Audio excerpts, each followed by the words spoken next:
Hello, everyone, and welcome to Dropped Frames. Having some tech difficulties there in the beginning. Apparently, when you local record now with this latest version of XSplit, it just mutes the audio across the, just mutes everything. I don't know.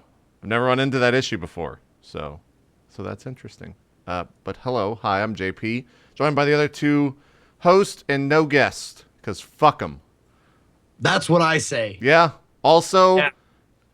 I just didn't get a guess. That's the reason. Well, we tried. We did try. We did try. We had like 3 people call out at the last minute. That was yeah. Granted, I started asking on Wednesday, so there could have been a little bit more prep. But we've got a guest lined up for next week, so that's we're ahead of the game in that sense, if you think about it, right? Right. So we're not going to announce who that is till the end. And then since we're on Zeke's channel, we're gonna we decided we're going to make the show a little bit shitty this week. We're going to make it a little bit shorter. The most unprofessional show. First, we don't have audio. Second, we don't have a guest. It's like, oh, that's okay. It's on Zeke's channel. It's on Zeke's channel. It doesn't matter. No one watches this. One of the things we're kind of trying to tailor the show more to the channel it's on. So to match with Zeke, we're going to try to be shorter, less serious, less entertaining, more vulgar, more ragey. Yep.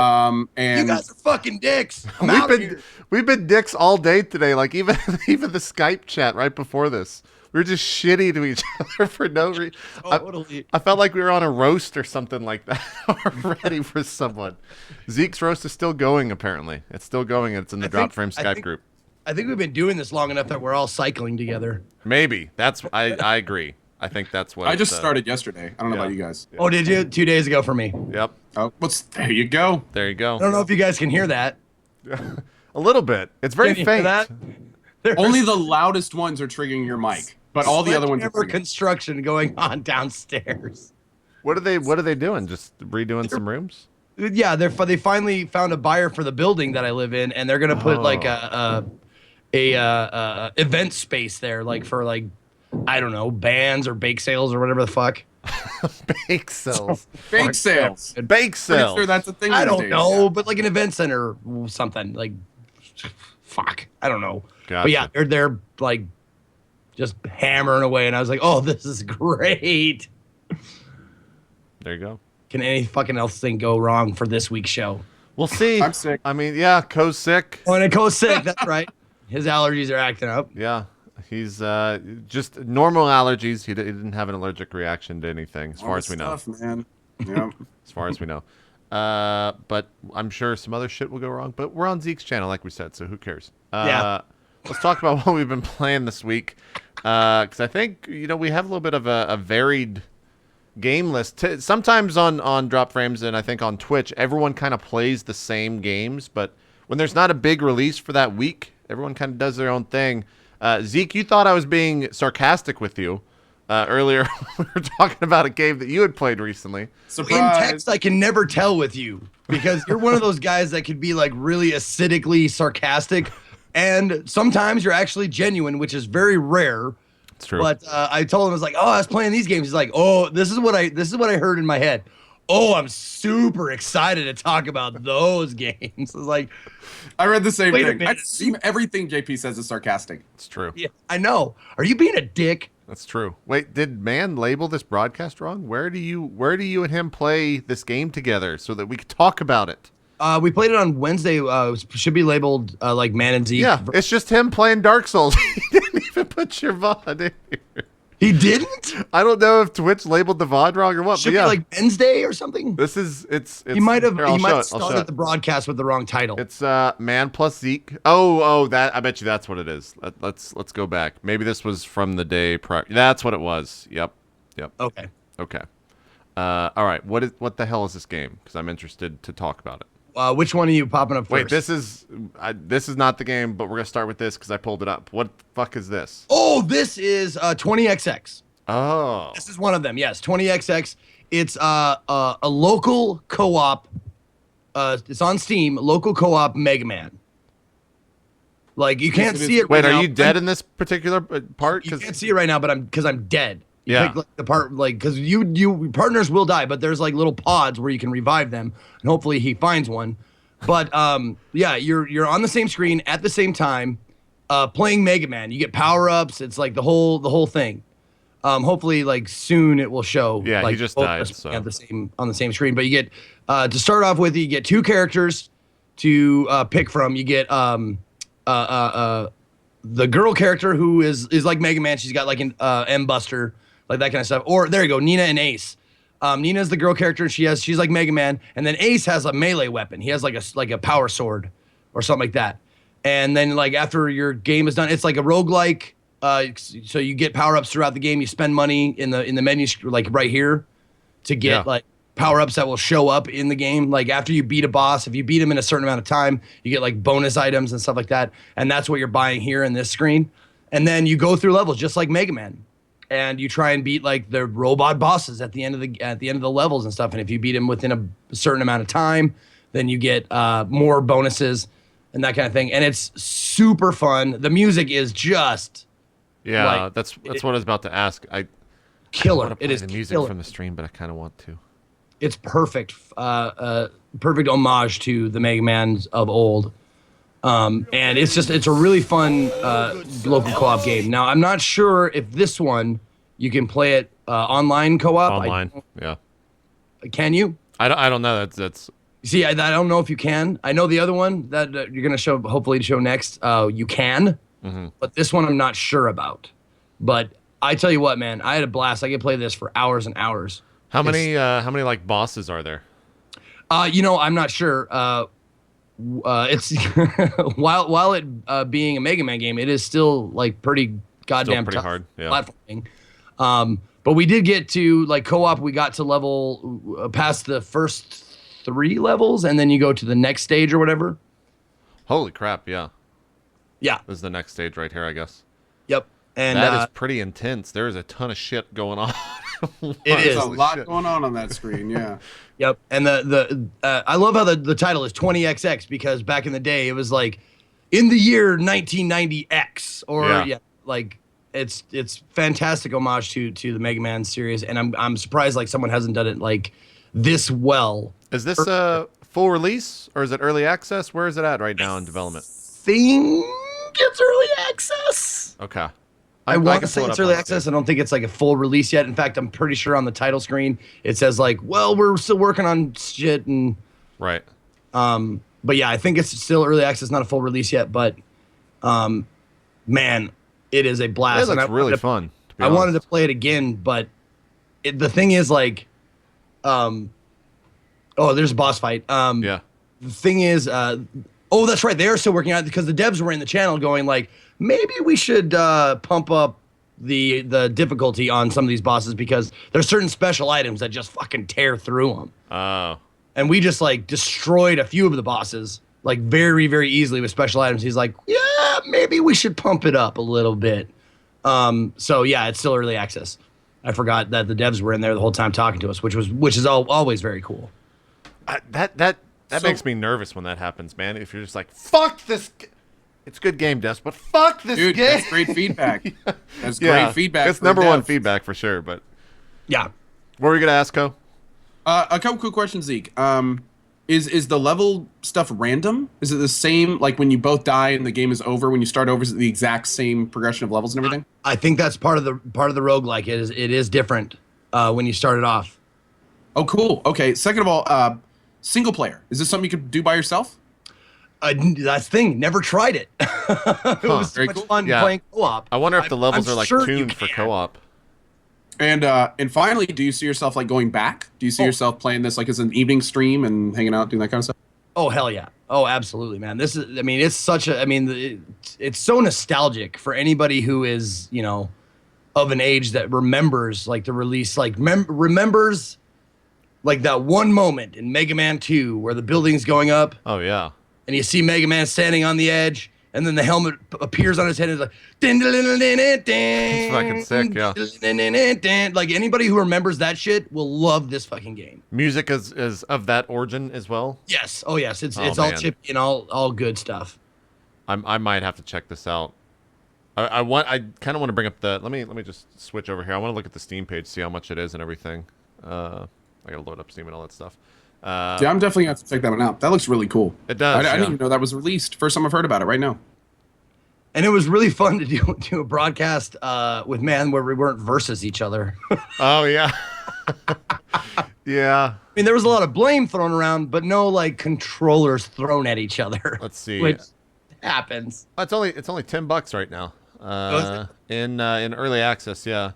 Trying to see why is it early access? Because it's already a ton of fun and our fans have been asking for it. Our players have. Is this previously kickstarted? Do you know, Z? I'm not sure, to be honest with you. It says to fully release 20XX in early 2015. Yeah, I'm just reading about it here real quick. Yeah, they don't say much about it, but they've been updating it pretty heavily. It looks like. Wow, Stalking Wolf just mentioned that even the bosses are procedurally generated. That's holy pretty crap! cool. Look at this. Let me pause it real quick. Look how far out this zooms. We'll hit play again. Like that is crazy right there. Well, then he died, but yeah, no, it's very Smash Brothers-y in that fashion where like you'll want one person to go get the item because you both get it. Like if you get the special item, you both get the, like if you get the boomerang or you get the mortar shot, you both get it. So only one of you needs to actually go and get the thing. So you'll find yourselves like spreading apart. It's like, I'm gonna go get this, and we'll both get it, but you keep going and whatever. Damn, that looks really cool. Pretty cool in that regard, yeah. Yeah, I really wish that it was online co-op. I wish that was 100% in there because then I'd be all over this. I don't have any real life friends, man. The game's begging for it, man. I'm surprised that it's not online co-op. That'd be really fun. Yeah, for sure. Let's talk about the other game that does have online co-op, which is the game that I was interested in, but now, honestly, 20XX might be a little bit more up my alley. What is this other game? I don't want to mispronounce it, so feel free to talk about it, Z, because I go over here. Did you say it has online co-op? This game does, is what you said. No, it doesn't. Oh, it doesn't at all? Well, that's for sure. That's for sure. No, this one doesn't yet. Okay. They better do it, though. That's what I'm saying, because it could be up to 4 players. Right.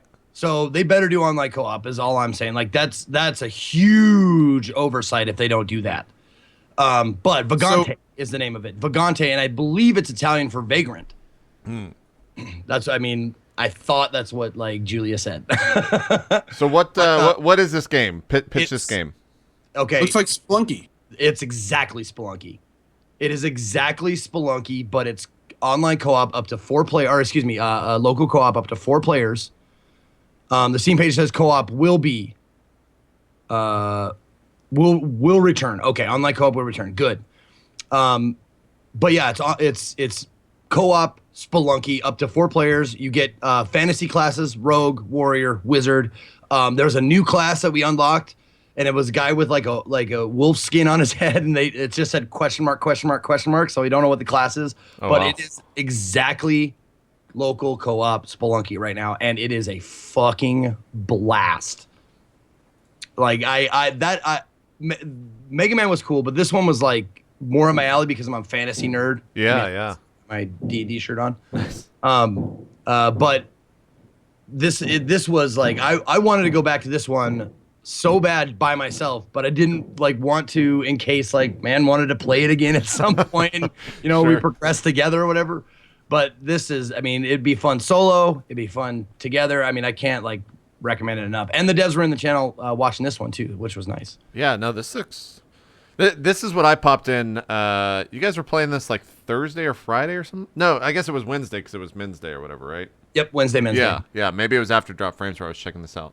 But yeah, I was in the chat watching this and I was just like, what is this game? Because everything you guys were doing was mostly dying, but it was still really cool to watch how everything, like, even that right there had like a little bit of a puzzle right before you got that item where the blocks fell. And I assumed that man knew that was going to happen because he died to it prior. Right? I'm sure he did. Yeah.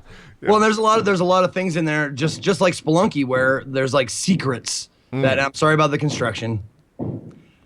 God damn it! It's not that bad. But there's secrets like those. See that shrine that we're standing by? Like, there's a lot of those in the game that you're not sure like what they do until you either A, destroy them, or B, have the proper thing to activate them. Like one of them is like an armor, and you can give him armor, and sometimes he'll spit out like better stuff. That's awesome. and that kind of stuff. Or if you destroy one of them, like there's ones that will just immediately kill you if you destroy their shrine. And then there's ones we haven't figured out yet, which I kind of like, you know. How like far, because this like tile set that we're seeing right here is all that I saw. Did you guys get past this? Was there something past this? Oh yes. There's just like Spelunky, there's like 3 or 4 levels, and then you get to the next stage. And the next stage that we got to was the forest one. Oh, okay, that's this right here. Yeah. This is the loading screen where you can pick your guys, and as you go along, you get achievements. You get like class, or excuse me, bonuses. Like you can pick your background, like you're strong or you're deft, where you get like +1 strength to start with, or plus dex to start with, and shit like that. Like after you play the game and get achievements and do certain things. Is that a boss that you guys are fighting right here? This giant worm? Yes, it is. Yep, the giant worm is the boss. And I've died more than a few times to that guy. And just like every other fucking game that is high fantasy, it's the easiest to play the goddamn warrior with a sword. Yeah. Because he does basically what you think he does. He stabs things with a sword. Whereas like the magician or the mage or whatever is just like you got to figure out which spell goes in the right section. And I was always complaining that if he's gonna be a glass cannon, at least make him a cannon. Sure. I wasn't doing as much damage as I'd like, but I'm a mage kind of guy, and I bitch all the time. Let me pull up the Steam page for this as well, just to see if it's even on there. See how much it is. So this is $15 on Steam.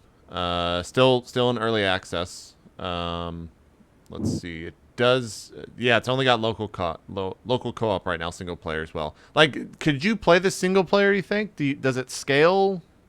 Oh yeah, it does. Okay, I could play it single player. Yeah, no, man had some bonuses before I even got over to his house, because he was playing it single player for a little bit. Oh, okay. Does it have anything like daily challenges? I saw 20XX did.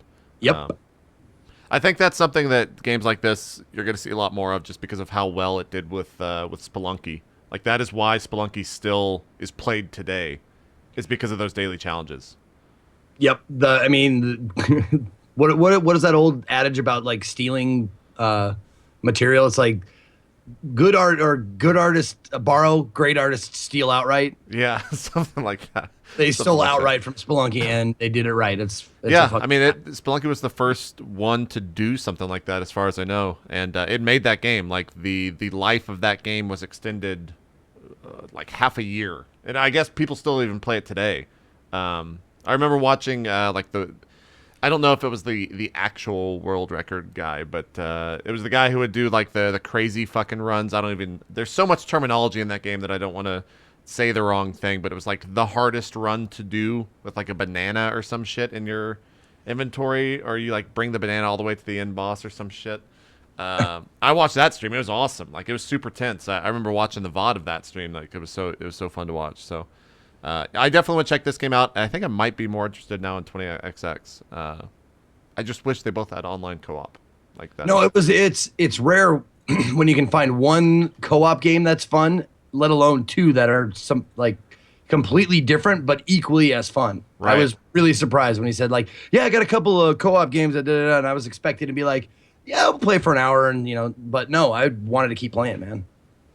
Well, let's talk about how good I am at Titan Souls, Zeke, because yesterday I ended up playing through the game in one sitting, like you said I would. I was talking to you about it, I guess that might have been Monday when I was talking to you about it, but I think I beat it in 2 hours and 30 minutes, all 19 bosses or whatever.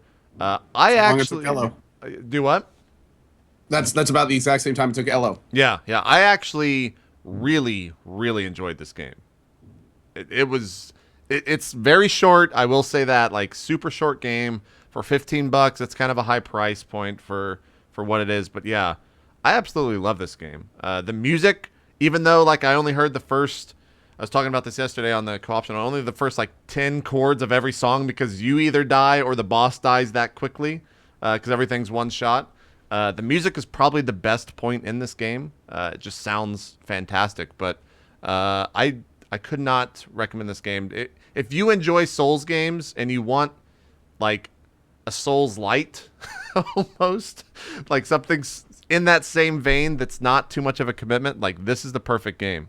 And you're gonna be spoiling some bosses here, so if you care about it, don't watch this portion here. This is I think there's like 3 of each element. There's like 2 forest guys, 3 fire guys, 3 ice guys, 2 undead guys. I don't know. There's 19 bosses, and that's all there is.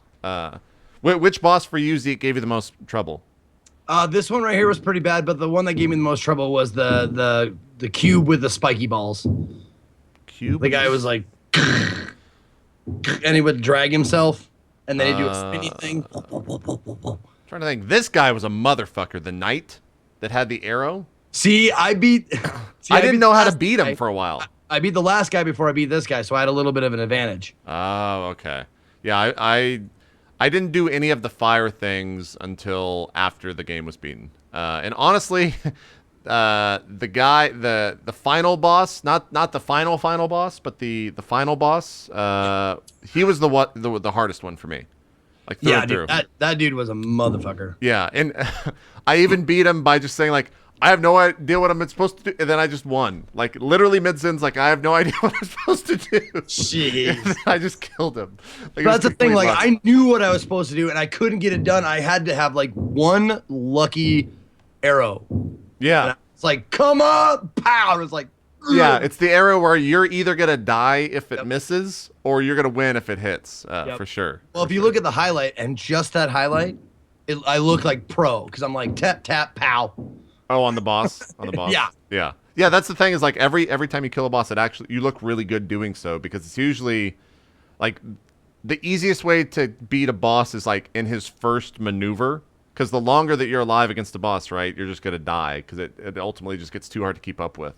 I felt like. And every time I would actually take a boss out, it was in the first maneuver that he did. Only because that's like, I guess I know the weak point, but... yeah, still a little short. I wish there was more bosses. Like, only 19 bosses, and I think I beat it the first time with like 15. For $15, 2 hours and 30 minutes of full gameplay. Like that's kind of rough. Well, for a bad gamer like me, like it took me like 6 hours to complete the whole thing. Yeah. And I was just wandering around and not. Well, I don't know how do you. As far as like giving tips and hints in your channel, do you care? In terms of people helping me? Yeah. No, my stance, and we can actually talk about this for a little bit because we don't have a guest today and we don't have a topic, but for like backseating, it changes like day to day and it's terrible for the channel because like some guy will come in that was like there the day before that was telling me exactly what to do and I was like responding to him. Yeah. And then he comes in for this game and I'm just like, shut the fuck up! Like I don't want to hear this shit. Don't fucking tell it to me. And so like it's a weird stance on. I used to be like super against it, and with Titan Souls I definitely was because I was enjoying it so much that I didn't want to be told how to beat a boss. There was one boss in particular where it was spoiled for me, and I think it was actually the knight where it was like you have to hit his arrow or whatever the fuck it was. Yeah. That was spoiler alert. Yeah, I was told by the chat straight up. Yeah. But yeah, like, what is y'all's stance? Because Zeke, you don't care at all, right? You just don't want them to be an asshole about it. Is your stance? No. My mods are pretty strict about that when I ask them to, or when I ask like for no hints or backseating, and I really try and make it as obvious as possible. I put in the title like no help, and I always put please. Always put please at the end, no help, please. And if it's a game like this that's going to be difficult and I know I'm going to struggle and people are going to get frustrated for me, I put a little thing at the bottom of the screen. It just says, like, first time playing, no help, please. Right. And stuff like that. And I try, my mods take it more personally than I do. Yeah. They're really like, they're ready to go because they're on point at all times. But for the most part, I'd like to figure it out. And sometimes when I get really frustrated on something and people are telling me how to do it like over and over again, so there's no possible way I could have missed it. Mm-hmm. I will be obstinate in saying like, I will not shoot those things now because you told me that. Yeah, I used to do that, but then I was just like, well, this is stupid because like, now I just can't win. Now I just can't like beat the game. Are you calling me stupid? No, like I used to do the same thing. I'm just like, well, I guess we're just going to sit here. And it felt like I was just like punishing the stream, right? For like a singular person's action. And it also, for me, I get so aggressive towards that person that the entire tone of the broadcast changes when like one person backseat games something where I'm just like, you know what, fuck this. Like fucking backseat gamers, man. I do what I call a man versus game, where I'm just like, fucking backseat gamers, man. They fucking ruin everything. Now I can't even play this shitty game. Fuck. And then like 20 minutes pass by and I calm back down. Yeah. But yeah. I try to ignore the God, and that's what I'm saying. Like, there's a waffle, there's a line. Yeah. Line where it's like, oh, I'm sorry, that was a question that if answered would have spoiled the ending or whatever. Like that's different. It's like, oh, sorry, you know, but like if people are like, you know, telling you with caps and like exclamation points, like that's over the line, like say, and then I'll go off on that. Right. It's like telling me what to do is different than trying to gently guide me. Like I'll be more lenient. Yeah. Co, how do you deal with it? I even have a GIF on my channel that's like, don't tell me what to do. Yeah, it's the Amy Poehler, like, don't tell me what to do. Yeah, I've seen that. Co, do you do anything in particular that you found works well? I am. I somewhat embrace backseat gaming. I let people. What I tell people is they are welcome to give suggestions on how I can beat or get by a certain part. They just have to understand that I will not guaranteed by any means take their advice. And the only spoilers that my mods are really on the lookout for are story spoilers, especially if it's a story game. Story spoilers we do not allow at all. That'll get you banned, especially if it's like a big spoiler. But that's really about it. From a backseat gaming perspective, I don't mind it. People are welcome to talk about whatever they want to, as long as they aren't ruining the story for me. I don't care. Now, I think all three of us kind of every once in a while will jump sub mode. Like none of us are full sub mode, right? Yeah. So I very rarely use it, if ever. I've thought about like just doing it, but then I'm just like, well, that sucks for everyone else. And I thought about doing the other thing. I think it might be Better Twitch TV. I don't know what add-on it is where you can have it just filter out so you only see the subscribers talk and you don't see BTTV. That's BTTV. Yep, local sub. Yeah, I've thought about doing that, but then it's like, well, shit. Like then I'm just not going to interact with like the non-subscribers who are just the nicest people in the world, but I just won't see their comments. So yeah, if you're it's an odd thing. I'll just put it in sub only. Exactly. Yeah, that was kind of what I ended up thinking about. So yeah, I've done it, and it's honestly it's always game based. It's games that I really really love the discovery of, and like the Souls game, right? The Souls, any Souls game, definitely on a new release Souls game, Bloodborne, same thing. For the first day of Bloodborne, I did sub only, and I warned everybody. Like I put it out on Twitter. I said before I even started, I was like, I'm going to do sub only for this game for as long as it takes until I'm convinced that there's nothing else that can be spoiled or whatever. And I hope you understand. If you don't, I get it. Totally cool. But this is something that I want for myself. And if you want to join me in this journey, that's great. If you don't, I totally understand. If you're totally against sub only anytime ever, that's fine. But it's my channel, so I'm going to do it this way. But for the most part, I don't. Yeah. Yeah, the reason I wanted to talk about this a little bit. Oh, go ahead, Co, before I wrap it up. I was just going to, I don't remember what I was going to say now. Shit. It's allergies. Keep interrupting me, JP. Damn. Yeah, I just got to go quicker. Like, and back to you, Co. Like the second that it happens. Now, the reason I wanted to talk about it, that it was on my mind, is I was talking with Patrick Klepek from Kotaku yesterday. He's doing a big article on it, on backseat gaming on Twitch, and I wanted to see what you guys thought about it. I don't know when that article is coming out. He didn't give me a timeline or anything like that, but it's... I'm sorry, who did that? Patrick Klepek. He's he's formerly of Giant Bomb. He's he works at Kotaku now, and he's doing a piece on it. He's done some stuff with Twitch streamers as well. Go! Go. Okay. So a couple quick things to add though. I will say that right now the way that Twitch is set up is it's really unfortunate for the Manverse games and the Cobalt Streaks out there that really want that kind of pure experience, because there's so many people with great intentions that a lot of times are either new to Twitch or just don't have time to read the rules or just jump in and see a problem and try to help.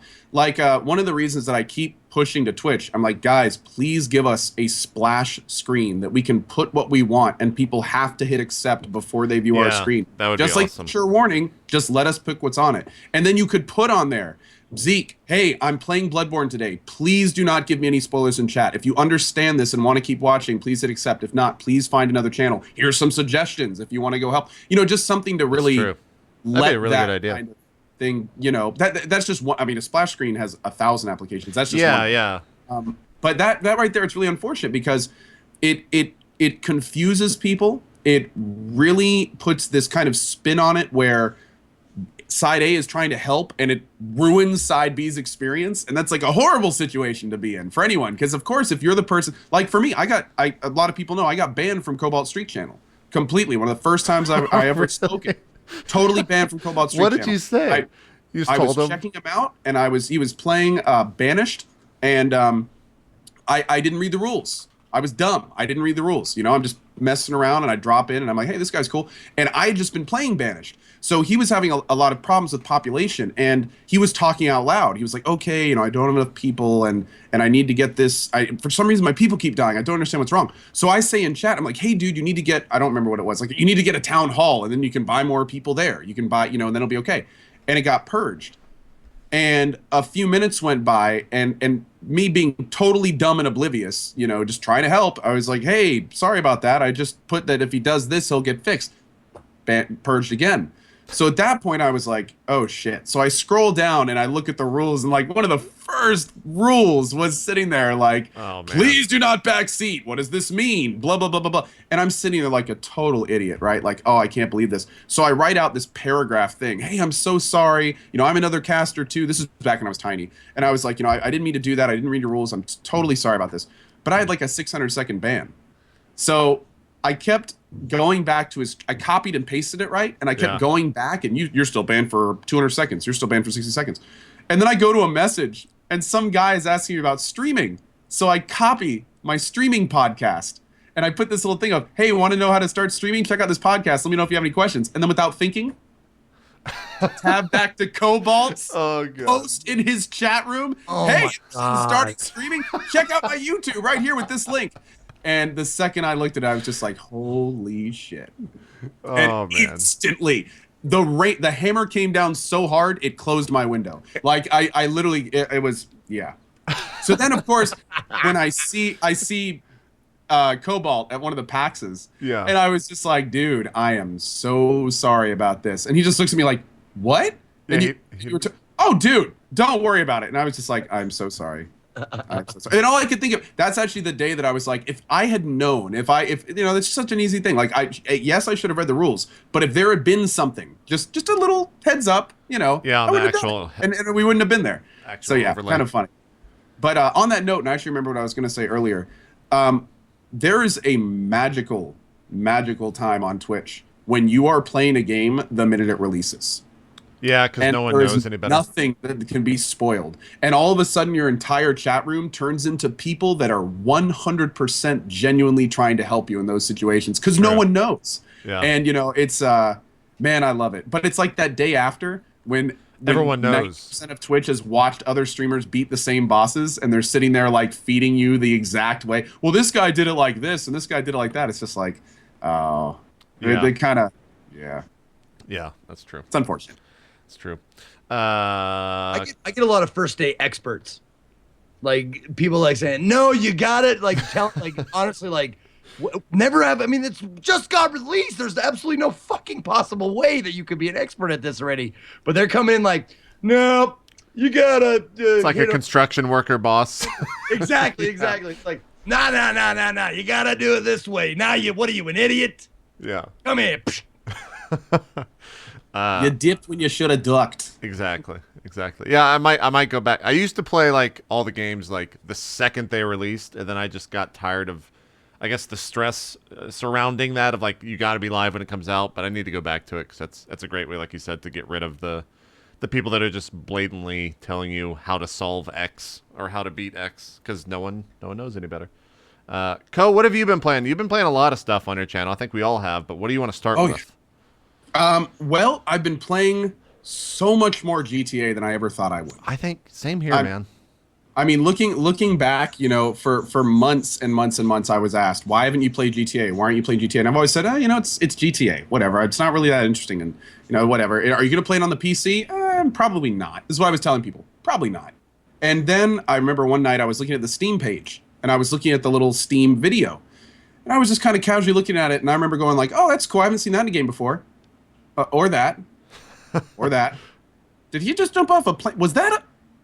Okay, I have to play this game. Yeah, there's a lot of shit. I decided from just seeing that there was enough in the game I hadn't seen elsewhere that I had to give it a try. And now I think this morning was day 8 or 9 of straight that I've been starting with GTA. I've been playing about 4 to 6 hours a day. Not done with a single player. Have not even touched online yet. And I've heard so many amazing things about online. How far are you in a single player? Well, I to be honest, I never played GTA 5, so I'm not entirely sure. Okay, not to spoil it, because most people know this, but I'm in between the big break of the United Federal or something, like the big thing they were all waiting to do. And Trevor, or Zeke, as I call him, just found out about a Why random are you just killing person, homeless people under the bridge? What? I make up, one of the things I do is I make up rules for my city. And anyone that is disobeying those rules dies. Oh, so you like, literally no just went under this bridge to run over bike. the homeless people, and then he just drove out of there. So I was like, what? Oh yeah. If you don't own a house, you're gone in my city. Jesus, free justice, bros. Gotcha. But it's been great. And what's the first time in a long time I logged into the game offline, didn't have any missions I was doing. All I did was walk around the city. Yeah, dude, I do that. Not even run. Just barely push the control stick forward and let my character walk around the city. Listened to like what he said to other people. Watched the world interact. Saw that everything happens. It's amazing how that game works. I did. I haven't done that in a long time. Like play the game off cast, like GTA. Like if I'm gonna play a game, it's gonna be like Final Fantasy 14 or something. It's just not. There's no purpose in streaming an MMO because I'm just gonna be sitting there reading a text or something like that. But with this, like, let's play. Might have crashed. Oh, did it? Might have. Still going for me. We'll see. Everyone's freaking out though. Yep. It is local recording. We'll just kind of wait. That might actually be Twitch. It might be. It might be. Because all the looks like some other stuff went down too. We'll wait a second. And then we'll just. I think we're back. I think it's back. Yeah, we're back. People are saying we're back. Great. We're back. Awesome. Yeah, thanks, Twitch. Hey, everyone. But yeah, like this is one of the few games where I've logged in. I wanted you like when we came back, I wanted you to be in the middle of a conversation that was just like and that's why I made $1 million. Yeah, exactly. Like, and that's how you kill a person and get away with it. Yeah. All right, now, what were we talking about? They never found the body. Yeah, exactly. I pulled a lower nene. Yes. But yeah, like that. I just enjoy it, like you said. Like I'll just get in the game and just drive. Like no goals, just driving around and just flipping the car, doing a cool jump, just doing stupid shit like that. And that's even more fun, like on stream when it's amplified. When you have 30 people in there, and you're doing that, and then the 30 people are just like having this long train of havoc and chaos going on behind you, where there's like 60 cop cars just like crashing into each other. There's 10 helicopters going around, and you're just sitting at the top of the mountain just looking down. You're like, I did this. This is my doing. Like, this is my city. It's fun. It's a lot of fun. Yeah, and you're just running in traffic right here. Like, this is awesome. No, I mean, I literally did that. I have just as much fun doing that kind of stuff as the main missions. Like, it's great because it's, you know, a lot of times you play a game and you're like, okay, where's the main mission? Where do I go now? Where do I go now? In this game, you finish a mission and you run around aimlessly for a few minutes just having a good time, and then you're just like, let me check my map and see what we got to do. It's like there's so many different things to do all the time. This game is the definition of an adult sandbox. It is. Like it's exactly what would happen if an adult, I mean, it's made a sandbox. It's so much fun. I could see them making a mode for GTA where it was like procedurally generated missions, and like you just kind of existed in the world. Like there's so much potential for something like that. Well, they already have all the tools for the persistent world. At this point, it's just adding in the carrot to keep the player kind of moving through it, and they can do so many different things for that. Yeah, like I was watching Gassy and Renee. They got into the golf. They were golfing for like 4 hours the other day. There's golf? Yeah, there's a 4-player golf, like full on 18-hole golf, I think.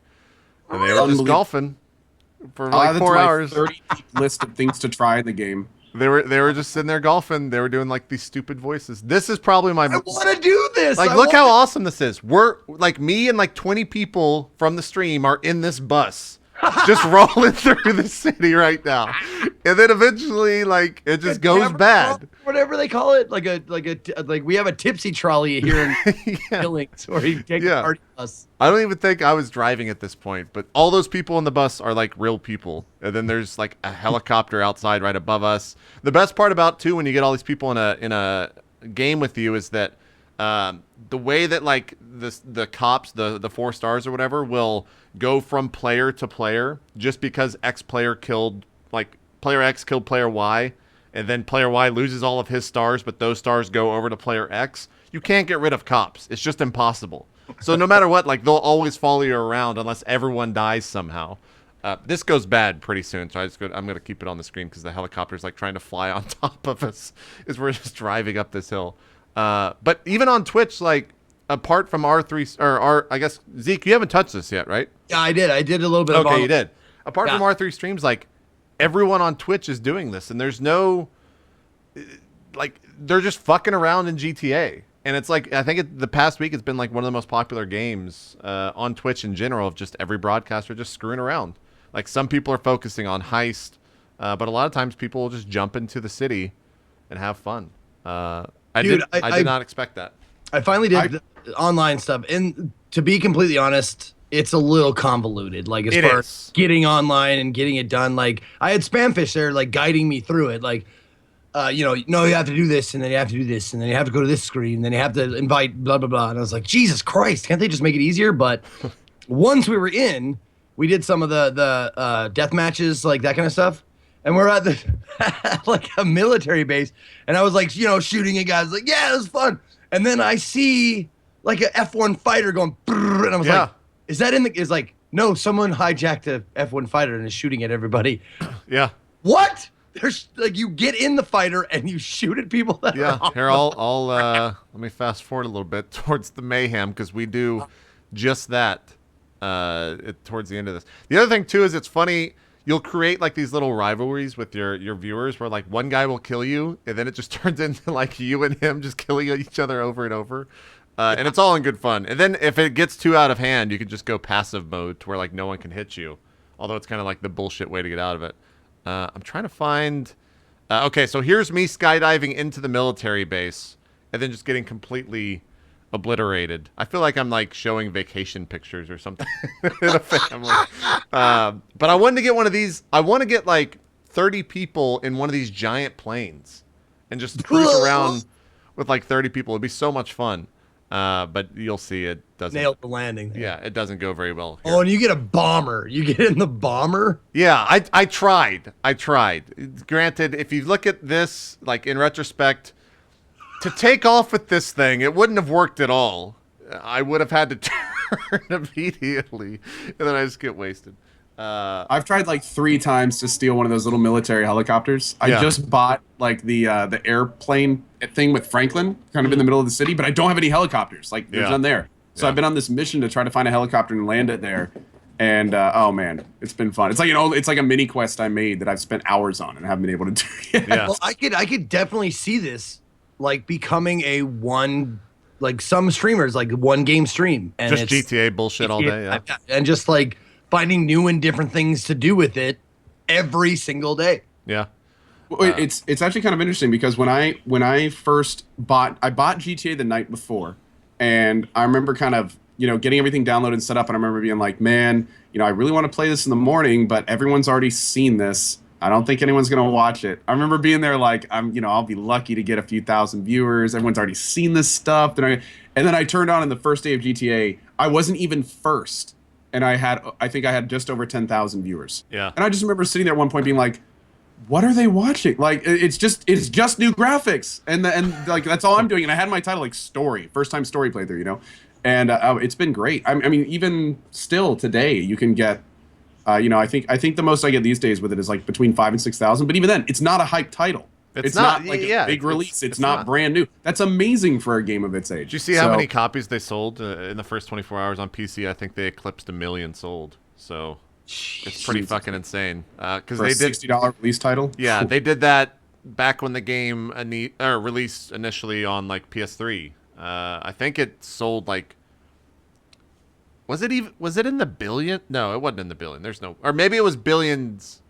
Dollars, yeah, made in the first 20 or something like that. There was some crazy stat that I remember. That'd be a lot of copies. Yeah, yeah. I'm sure someone in chat might be able to correct me on that. I always remember the facts, and I'm just like, yeah, you guys remember when those aliens came down to Earth and like all this shit happened while guys make stuff up because I don't remember them exactly. GTA is fun though. We need to get into a game together, like 3 of us. Just bullshitting around. It would be a lot of fun. Great. I want to do the heist, but that's okay. Here's some negative about the game. I haven't gotten the heist to work yet. They made $1 billion. Yeah, there you go. Jesus. Yeah, they're at 1.7 million sold now on Steam on a 2-year-old re-release of the game. Fucking crazy, man. That's why that game is so popular. So wait, GTA 5 is 2 years old? Maybe not 2. Maybe 1.5 years is when it came out on PS3. Let me look at the launch date. I don't know Have they announced or talked about 6 or anything like that yet? No. In fact, they're probably going to do like what Rockstar does in between the GTA titles is they release like a Bully, which is a fantastic fucking game. Or a lot of people are thinking they're going to do a next-gen Red Dead, which would be amazing. Ooh, that would be a lot. Like, can you imagine like a Red Dead with online multiplayer like this? That'd be so much fun. Just like roping people and pulling behind your horse. You didn't like Red Dead, right? I don't want to talk about roping people after Reign of Kings. I don't want to talk about it. I still want to play that. Dude, talk about it. I'm telling you, butt rocks. The butt rocks never worked for me. Get on it. Anyway. Oh, I hate you for saying that. Wow, initial release was September 17th. And I couldn't get out of a rope. It came out in 2013. Butt rock properly, Zeke. Jeez. September 17th, 2013 was the initial release date. That is a long fucking time ago. It's a long time ago, yeah. Yeah. Wow. You didn't like Red Dead, Co? You know, I gotta be honest. You know, as I'm the kind of guy that really tries to find like things to enjoy in games. But with Red Dead, so many people I know loved it. So many people I know say it's one of their favorite games. Yeah. It just never grabbed me. I got to a point during the main story when I was just like, you know what? I just need to do the main story. You know, when you get to that point in games where there's one to do, but you're like, I just kind of need to focus on the main story. And I planned on only doing it for a little bit and then branching back out and doing everything. And I found myself just like, I just kept doing main story missions, kept doing them. And then it's like, you need to, small spoiler, you know, you need to go to Mexico and do a bunch of stuff there. I just like, I don't care enough. I was like, I don't want to go to Mexico. I'm fine. You know, like, yeah, and I never even saw Mexico. It's good, but it didn't rope me in. I don't know why. I don't know. Nice one, buddy. Nice one. And also, I will say, Red Dead did. There was definitely not enough butt rocks in Red Dead. When you think about like, when did you play through Red Dead? It was pretty recent, right? Less than a couple of years. I mean, it was on stream, so I think about a year ago, a little less than a year ago. Yeah. That game came out a long fucking time ago. It's true. Let me look up the release date for that. That came out in 2010, May 18th, 2010. Like, actually very close to 5 years ago to the date.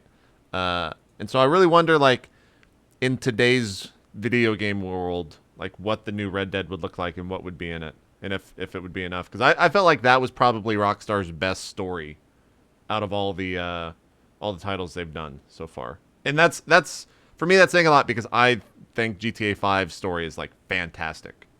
I would really want to see what they do with a next gen Red Dead. But I was not expecting the story in GTA. I was expecting the characters in GTA 5. Like at the point that I'm at in the game, like I have an understanding about these three dudes. Like, I know what they do. I can guess how they're going to react to situations. It's a really great example of how to properly build characters, and that took me by surprise, big time.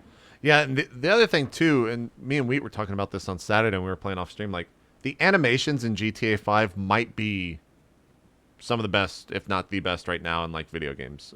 To be super hyperbolic about it, like, they're so good.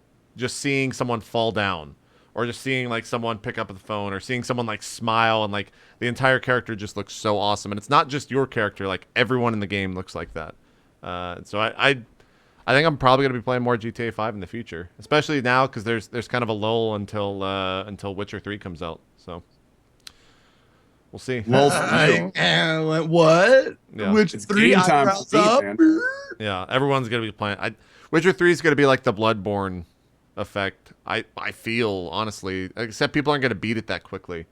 Like, I think everyone's gonna play it for like a week, and then no one's gonna play it for that after. No, You think you're gonna keep playing? one guy will still be playing it. I tell you, it's going to happen exactly like DAI did, Oh, where yeah. the first day, all the big streamers tried it, and then the second day, a few of the big streamers were there. Go 4 days later, there was 3 major streamers left. A week later, it was me and Dan. Me and Dan, we went all the way from beginning to end in DAI, and we were the only last 2 big streamers that were playing it by the time. I remember every day when I got on, it would be like, I would be up there with my, at the time, like, amazing, like 2,000, 3,000 people or whatever, and then the person behind me would be like 100 viewers, and then I would get off, and the person behind me would be like 130 viewers, and then that would be it. It's like it was ridiculous. But dude, I couldn't. Oh, man. I got to like right when you got the castle or whatever in that game, and that's as far as I got, which is like maybe a third of the game, I think. I just didn't. I don't know. I think that game just had so much dialogue. It kind of had that effect where I just was not interested. See, for me, man, like you talk about streamers having like genres that they focus on or enjoy. That's yours. Like open world RPGs, man, heavy character development, fantasy or sci-fi, open world and semi-open world RPGs. That is my bread and butter. Yeah. I mean, I'm like, a little bit of self-promotion here. So you were just saying that now, between now and Witcher 3, like, you're looking for things to do. Dude, I have too much to do. I have to fit an entire Witcher 1 and 2 playthrough before Witcher 3 comes out. And Yeah, I found out that's recently we get press access, which is going to be like a week earlier. Nice. Which means that kind of, like, I heard about this recently and was like, what? Yeah. Shit. Well, there you go. So, yeah, it's going to be fun. Some of the other stuff you've been playing, Mortal Kombat, I've been seeing you. Zeke, weren't you actually fighting him yesterday as well? Yes, Yeah. I was. Yeah, what do you guys think? What do you think? I played through the story. I played a little bit of online. The fucking online, man. It's fucked up. I don't know what it is, but it boots you. It won't let you log in. You guys both playing PC? Yes. Yeah. For the time, yeah, this is definitely a game you get on console. I'm just gonna say it right now. PS4 is the go-to. Yeah, get it on PS4. Get it on a console. Don't get it on Steam. It has too many fucking server problems. It'll boot you. I mean, like, seriously, I played like a match and it would boot me. Like, the game would shut the fuck down. Then, insult to injury, you'd have to wait like 30 minutes to get back in. Yeah. Maybe. Yeah, maybe. Yep. And it would trying logging into WB would work 1 out of 4 times. It was just a nightmare. Were you guys going through like ranked play? Like what specifically online were you trying to play? Well, Just online. Here's the big Just issue. online. Yeah. When you open up Mortal Kombat, it has its own service called WB Play, and you need to log into WB Play, which it tries to do every time you open it, to play online. But there's 2 really big issues here. One, if it doesn't log into WB Play, which means you could never play online, period, it still gives you the options to play online. So you can then click on Play Online, and a window will come up, says that it's trying to retrieve your stats, that will just never work. Like, it's like the thinking behind why that, it should say, you're not connected to WB Play, please. It's something like that. But no, it tries to work, even though it can't anyway.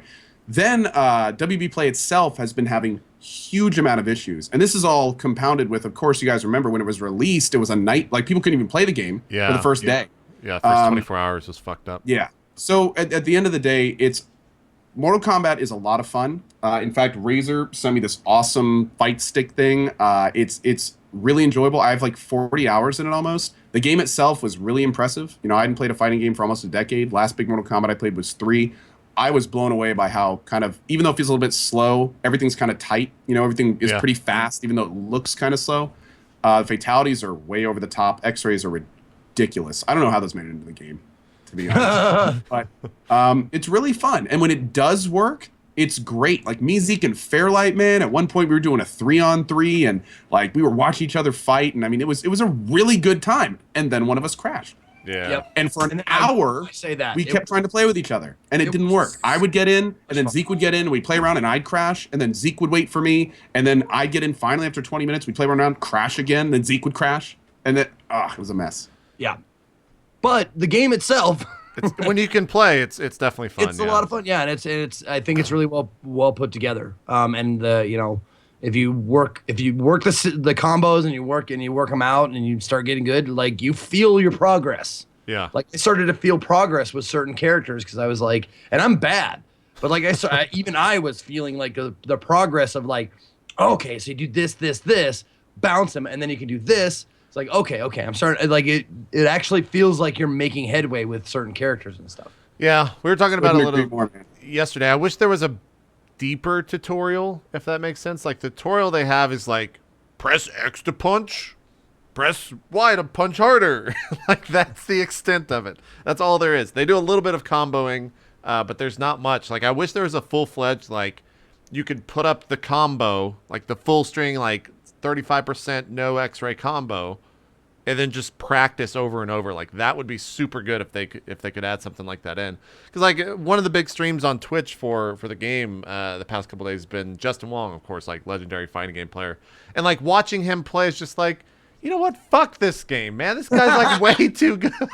Yeah, no, and that's what it felt like playing against Fairlight. I was just like defeated before it began because he was like, oh, now watch this. He was telling me what he was going to do before he did it, and still I couldn't do shit about it. Yeah. It's like, oh, this is a 7-hit combo. Watch this.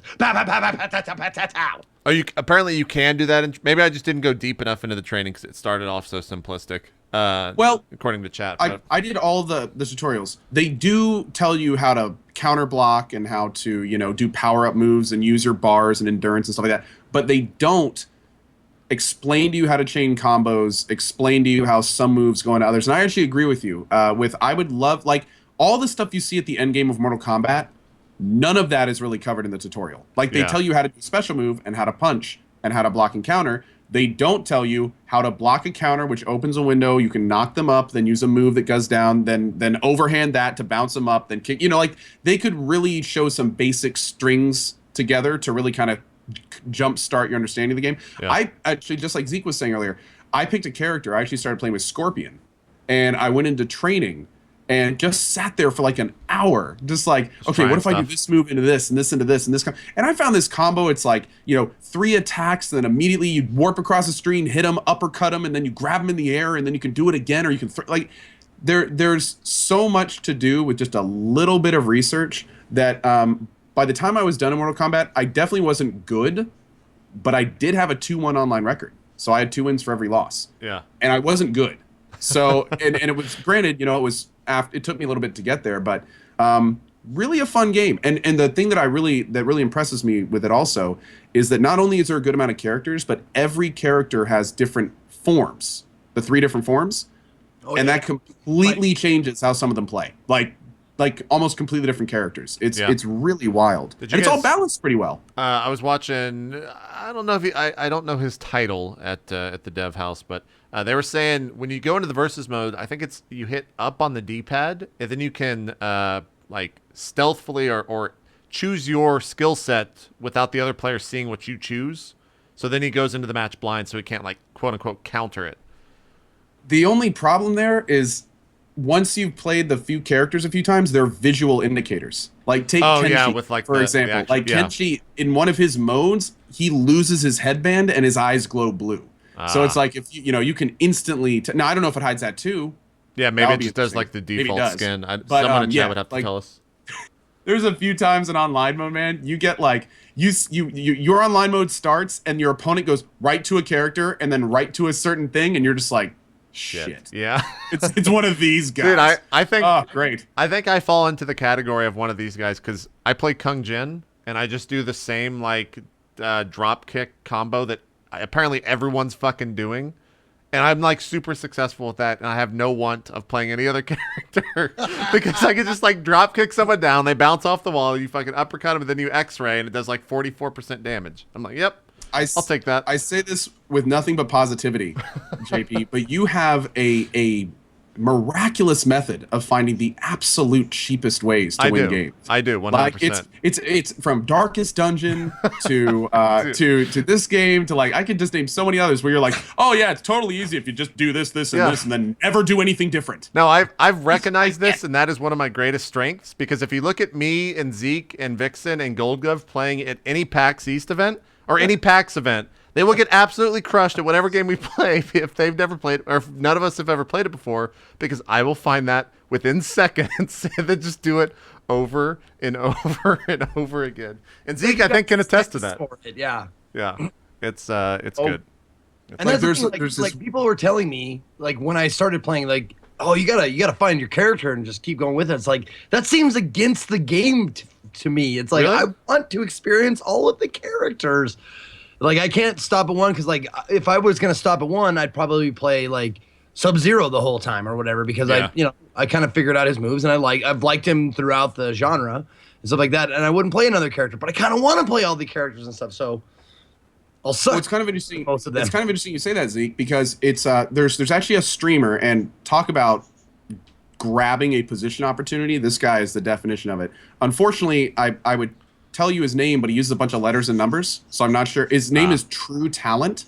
Yep. And what he does is he actually puts in his channel like, I really know these characters, but today I'm going to work on this character. And like the first few hours of his stream are in training mode, just going over all the different things. Like trying this, and this, and this, and this. And you actually see in his chat, like he'll be like, please do not ask him to do online mode. He will not do it until he is comfortable with his character. He knows these characters. He's working on this one. You know, feel free to offer suggestions for combos and stuff. And you'll see the whole chat being like, well, if you do, you know, XO down and up, and, you know, then if you, you know, do XO down up to teleport, then do a low kick, and he'll read that and be like, okay, let me try that. And then he'll do it and be like, oh, and if I add this, like you can kind of watch the whole process. Right there, it's pretty entertaining. It's pretty entertaining. I didn't think I'd have nearly as good of a time as I did watching. I actually learned a few things. Yeah. Watching that a few times, so it's a good way to approach it. And I think most top Mortal Kombat streamers are probably doing that exact thing, just spending hours and hours in training over and over and over. And you see, that's why I can't do it because I'm not gonna go anywhere with it. You know, I'm not gonna actually like get good enough to like compete with anybody. Like. Right, See, you're not going to Evo. Good. Just saying. I did a lot of online play, Zeke, and when I played you, there was a few times when like we finished a round and I had like 1 or 3 hits and I was just like, I just got my ass kicked. Like that was a beatdown. But then again, my mod Beep Beep Honk Honk destroyed me the first time she ever played the game. Nice. Yeah. Is she playing Kung Jin? Those lovely things about Mortal Kombat, and I don't mean like it was close. I mean, like, it was 2-0 her. Like, I don't think I got her down at past 80, either of it. And I'm sitting here using a character I know, like, oh, I better go easy on her.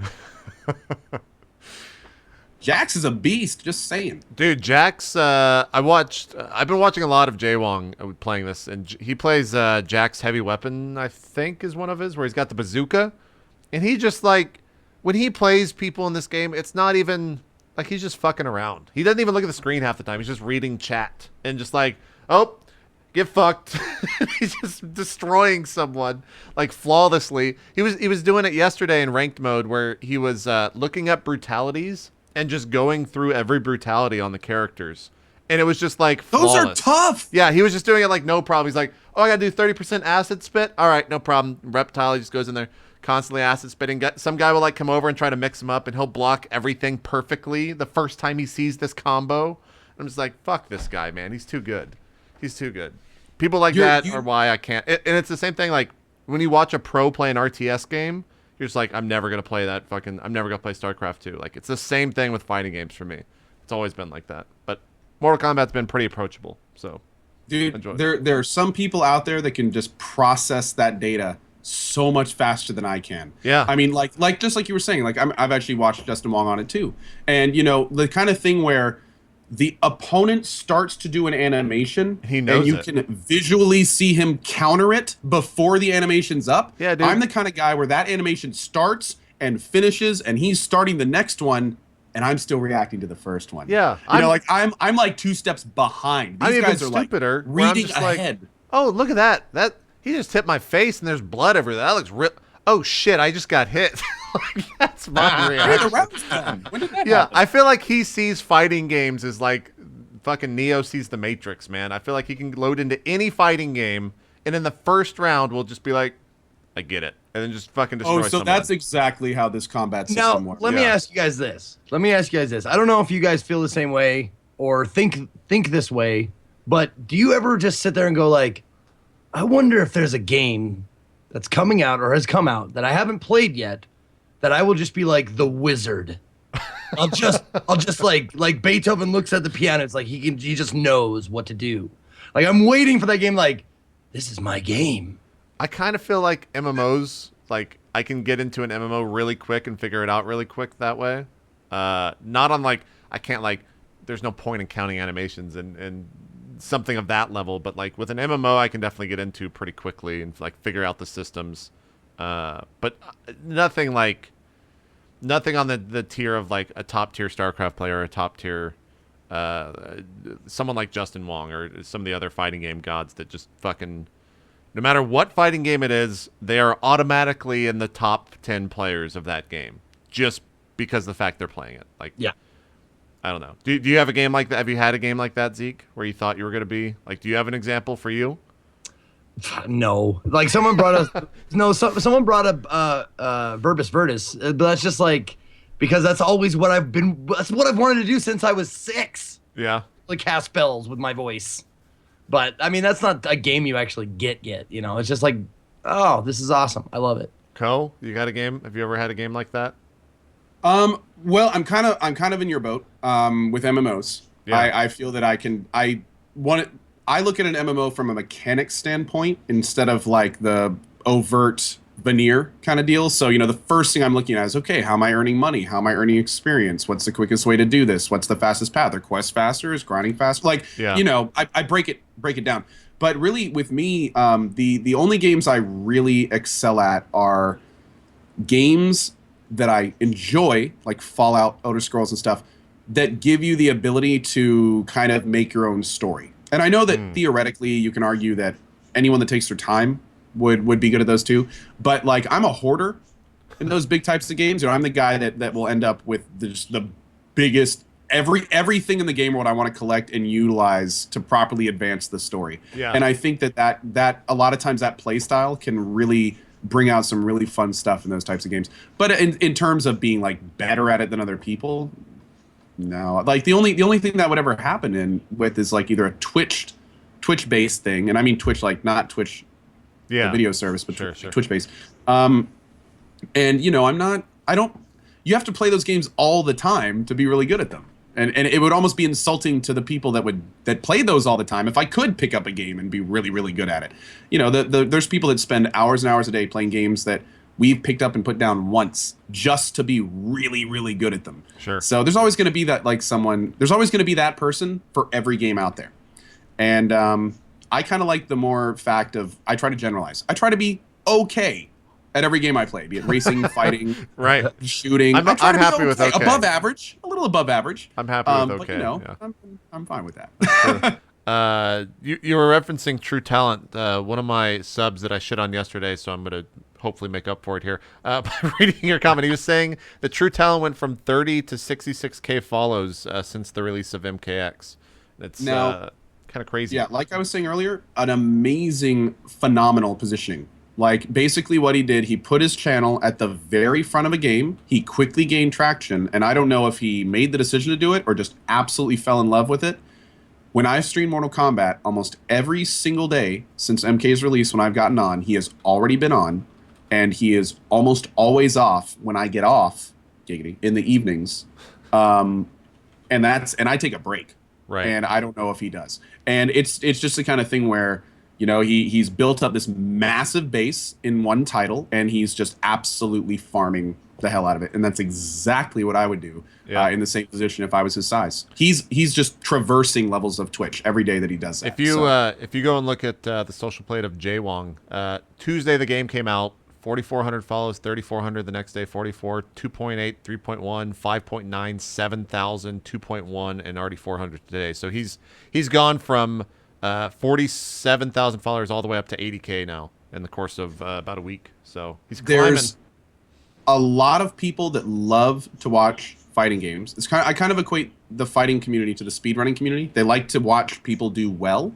And really the only two streamers on Twitch that are really capitalizing on that is True Talent has held every day since release in the morning and into early afternoon EST, and then Justin Wong jumps on early afternoon, goes right into the evening. Yeah. Between those two guys, they are just absolutely rocking. Every once in a while. And it's good. It's good though, because outside of those two guys, there's a few other streamers that are kind of Maximilian will jump in there every now and then.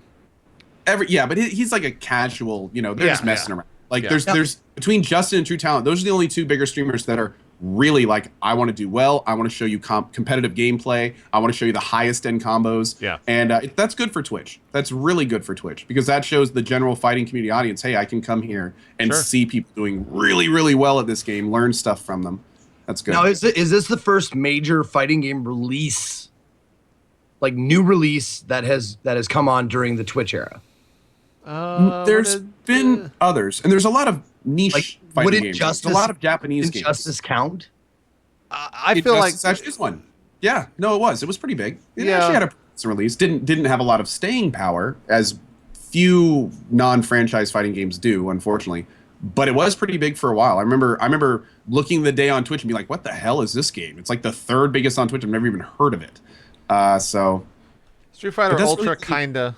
Killer Instinct, possibly. That came out during the Twitch era. It's not as big as Mortal Kombat. Like in terms of the name or the IP, Mortal Kombat is probably one of the biggest in like just video games in general. And according to like sales from Ed Boon's Twitter, they're selling fucking like massive volumes right now of MKX. So it's doing very well for them on that front. And it's just like when you think of just Scorpion, like you can walk up to someone on the street and say like, "Get over here," and most of the time they're gonna be like, "Yeah, dude, that Scorpion's pretty badass." It's very rare that you find a character. To be fair, though, you probably could have done that before Mortal Kombat 10. No, exactly. That's what I'm saying. Yeah. The franchise, yeah. the Mortal Kombat franchise is just massive. I mean, it had 2 movies. Like what other video game has had 2 movies out of it? It's a very small. Yeah, it had 2. Yeah, 2. More than that. Wasn't there more? Has there been a third Mortal Kombat movie? I thought there was more Mortal Kombat. There was Mortal Kombat and there was Mortal Kombat Annihilation. I think that was it. And Annihilation was dog shit. Street Fighter movie. Where's our Street Fighter? There's been 1 Street Fighter movie. That's true. They said no more. Please, they're just please, like, fuck it. No more. Yeah, Virtual Fighter did have a movie. That's true. Tomb Raider. Okay, Tomb Raider. Yeah, I guess Tomb Raider might have. Oh, come on. You can't even put that in the same fucking category. Resident Evil actually has the most movies, I think. Resident Evil movies is the first one, especially. Like that was borderline, which is rare for gaming movies. But like I remember people seeing Resident Evil, the first movie, and thinking it was really cool without even knowing there was a game. And that's you gotta give some credit for that. There's even though, of course, it's bad, but you gotta give some credit for that. 2002 Resident Evil, 2004 Resident Evil Apocalypse, 2007 Resident Evil Extinction, 2010 Resident Evil Afterlife, 2012 Resident Evil Retribution, and 2015 Resident Evil Rising. I guess that one's not even out yet. Why are there I've heard some of the later. Like, oh my god! I watched like the first 2.5, and I was just like, oh, that was announced. So that one comes out in 2016 on September 2nd, apparently. Please. Jesus. With Resident Evil, the word that I've been told about some of the later Resident Evil movies are unwatchable. Like it gets to a point where on some of the later ones it's just like this is horrible. Like I think I've at seen one up point to the third one. I haven't watched past that. One of the one of the actors wearing one of like the rubber suits gets punched and you actually see like part of the suit tear or something. Like I don't remember what it was. It's something absolutely ridiculous. But apparently they were just like, leave it in. Whatever. Like it's Resident Evil 5. No one's watching this anyway. Fuck it. Yeah. What do you think is the best video game movie? Video game first. Had to be a video game first. Movie based on video game. Best or my favorite. That's what your favorite, ass. Okay, because I mean, best is. I think my favorite would probably be Street Fighter. Final Fantasy. No. Final Fantasy. Final Fantasy Spirits Within. It wasn't bad. Spirit Within for a video game. Well, it wasn't really an adaptation, but for a video. I mean, granted, it was kind of fan servicey. I liked it. I wanted to know the end of it midway through, which is a plus. Not all movies do that. Okay, so a lot of people are saying Silent Hill. I think Silent Hill had the best scene. Silent Hill. How was it? For a video game movie where the girl gets her skin ripped off like that. If just go look at that GIF. That's an amazing GIF. I'm trying to think if there's been anything else.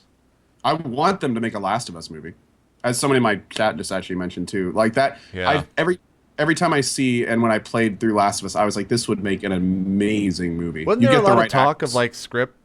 But that's the thing, like that's why it's such a good game, like good story in game. I don't think they need to make a movie. Yeah, like, I agree. Or in some movie. You know, it's kind of interesting.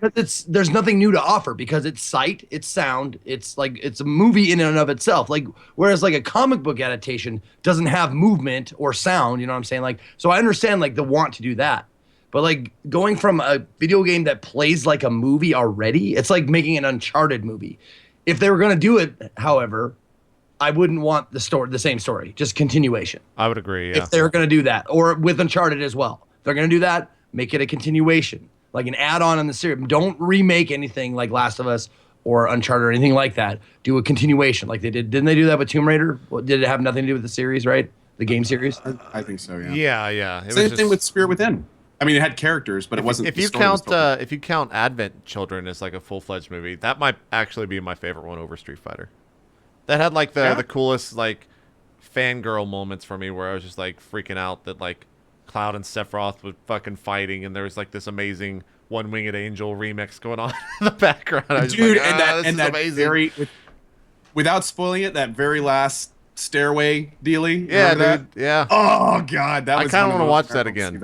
I just want to watch the fight scenes in that. Like that was pretty cool. That was pretty cool. Talking about the action scenes, so Zeke, you just brought up a very interesting idea. You know, for The Last of Us, I wonder what it would be like if they took every cutscene, made little tiny transitional flashes or images for the combat scenes, and then strung the whole thing together. Like I almost wonder if that would work, because you're right. Last of Us is so story heavy right now. Yeah. Like I mean, literally, there's so many cutscenes there. So that could be cool. That could be. I mean, did you watch the? It was a really weird thing, and it was a while back. It was on Twitch. They did the like live action reading of the Last of Us scenes, where they had like all the voice actors that did all the motion cap for it.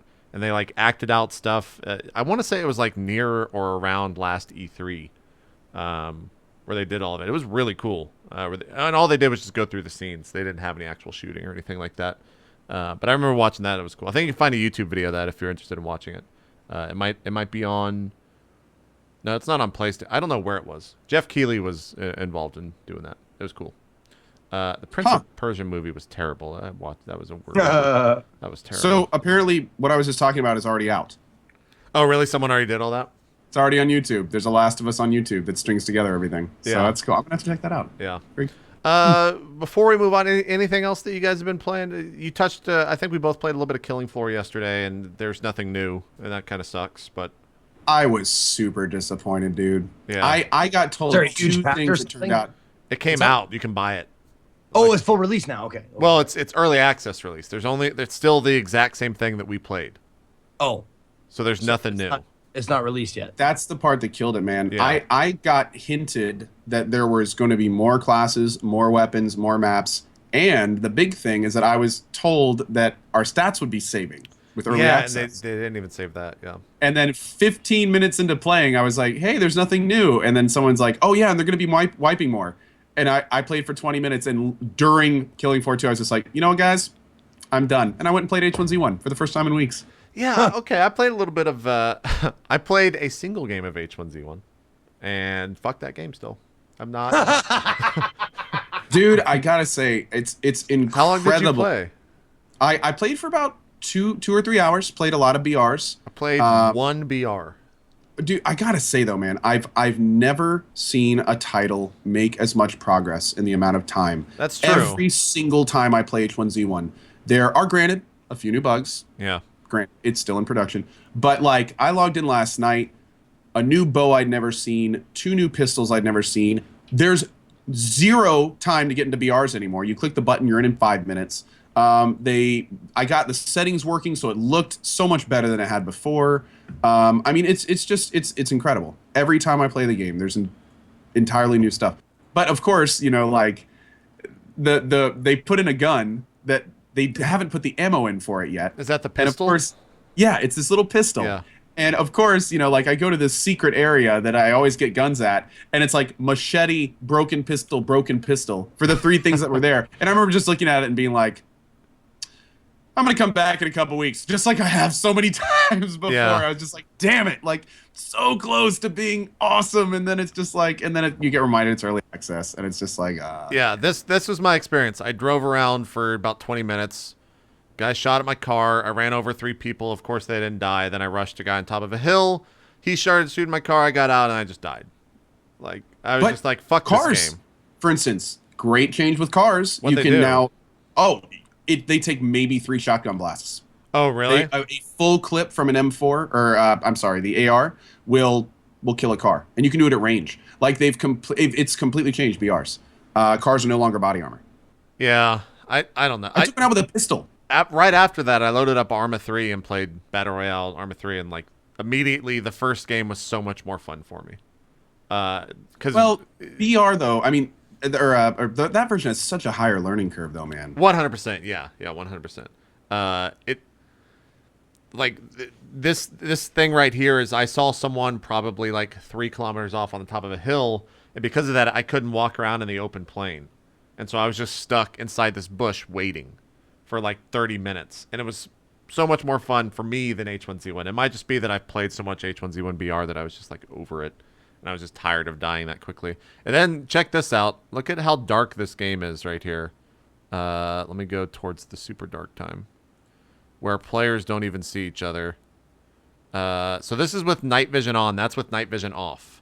That's how dark the game gets in Arma 3. Like so much so that you'll see here in just a second for these guys spectating. It's so dark that these 2 guys don't even see each other right next, literal feet from each other until the final second because it was so dark. And that was in the final 3. And that's the type of shit that I like, because like one of those guys did have night vision goggles and the others didn't. And then this like 1v1 played out for about 10 minutes in between them. And then I realized that I really enjoyed like watching Arma 3 Battle Royale in game because it actually has a spectator client. So I think we're both going to be doing something in the future with some Arma 3 BR. At least me and Zeke, are you going to? I got the invite, but I just don't want to embarrass myself. Okay. Dude, Zeke, let's be teammates then. We can embarrass ourselves with each other. Yeah, because we might do some teammate stuff. You might do some teammate stuff. All right. I'll do it then. Let me get back to him then and tell him that we're just going to be like team awful or whatever the fuck. Yeah. Teams suck. Yeah. But new game, crazy. Necrodancer. Yeah, coming out next week. Come out tomorrow. Yep, full release come out tomorrow. I got a media copy because I'm awesome and everyone else sucks. Nice. But no, I'm kidding. But I played that all day yesterday. I thought I was only gonna play for a few hours, but dude, that game kind of sucks you in, and especially like, okay, if you liked the music before, Danny Baranowski. They change it? No, did the music for Necrodancer and of course the Binding of Isaac and stuff. Most people know who he is if you like video game music. He had a rival and Jules, Family Jules X7, I think is his name. Family Jules X7 did remixes of the original soundtrack. Oh wow! And let me tell you, man, it's good. A Rivals is like dirty beats. Yeah, I love A Rivals basic tune, and it's like dirty beats the whole way through. And I was just like, oh my god! And then to completely flip it, Jules did like metal. Yeah. Like you can hear like squealing like electric guitars. like like metalheads used to like. Oh my god, it is so great. Like it's so night and day different. Same tunes, because they have to be on the the same beat and that kind of thing. Can you? But it's just their mixes of it, and it's just stupendous. Can you choose which mix you want to listen? Perfect. I might go back and revisit that then. Yeah, there's all the characters are open. You gotta get them, earn them, obviously. Yeah. And they had Zone 4 obviously is now open. There's new bosses and mini bosses. That's just. I didn't think I was gonna play it for as long as I did, and I ended up playing it for the full 8 hours that I normally stream, because there's just and they actually Arrival and Danny B were there. Along with I'm so bad with names. Along with the guy who created the goddamn game. Yeah. And he has such a common name too. It's like Tom Smith or something. God damn it! I forgot what it is. But he was there too. Brian. Damn it!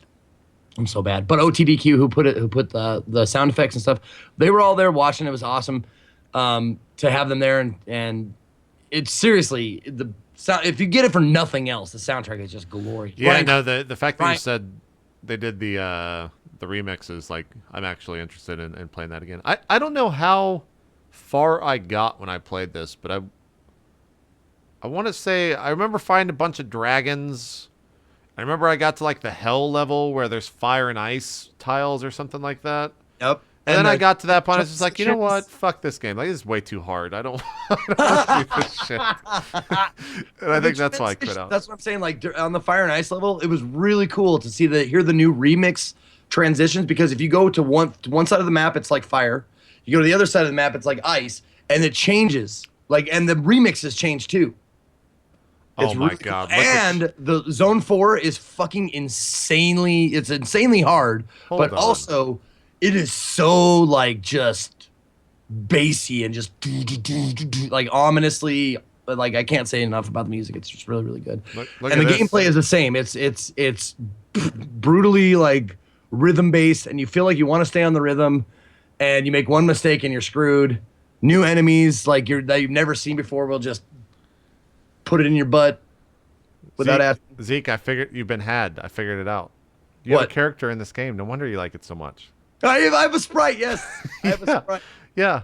No wonder you like it. No wonder we're talking about it right now. You're making money off of this show with this game. No, that's really cool. No, I'm not making it. God, shut up. I'm not making money. I'm pretty sure he gets 3 cents every time his character. 3 cents, yeah. I don't even know if it's available for. I think I'm the only one who has it. I think it was made by a fan. You're making shit up now. Shut up. We figured it all out. I hate you, king shit. No, that's really cool. I do want to check that game out. Did they add explanations to the items, or is it still just like, I'm gonna get this item, I guess, and who knows what the fuck this does? They added item explanations if you stand by them. Oh, thank explanation, God. And let me tell you, it is very, very helpful. Yeah, man, that's the other thing that I had against the game was like, you get so many items because you would spend all the diamonds or the crystals or whatever on them, and you just be like, I don't know what the fuck this does. I guess this is good. We're just gonna keep going on. So the fact that they added explanation sounds like they got all the good stuff in there and got a lot of feedback from when everyone was playing it a while back. So.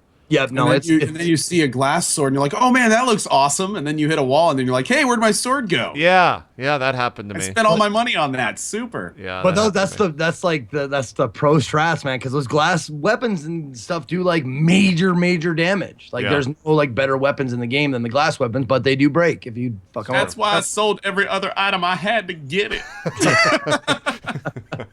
But I do the same thing. I'm like, oh, glass spear, and I'm like, tink, hit a wall once, crack. Nice. Fuck. Nice. So how much is it on full? Do you know the price? Now that $14.99 tomorrow, I believe. $14.99. Available tomorrow for release tomorrow. There you go. Did they add any new modes or anything like that? I see you're playing something that's a little different. I've never seen this mode before. Or you're seeing like enemies that I've never seen in this tile set, I guess. New enemies. That's what happens if you don't beat the boss at the end of the level before the song's over. You get dropped into a boss room, like closed off boss room, and you have to survive in order to progress.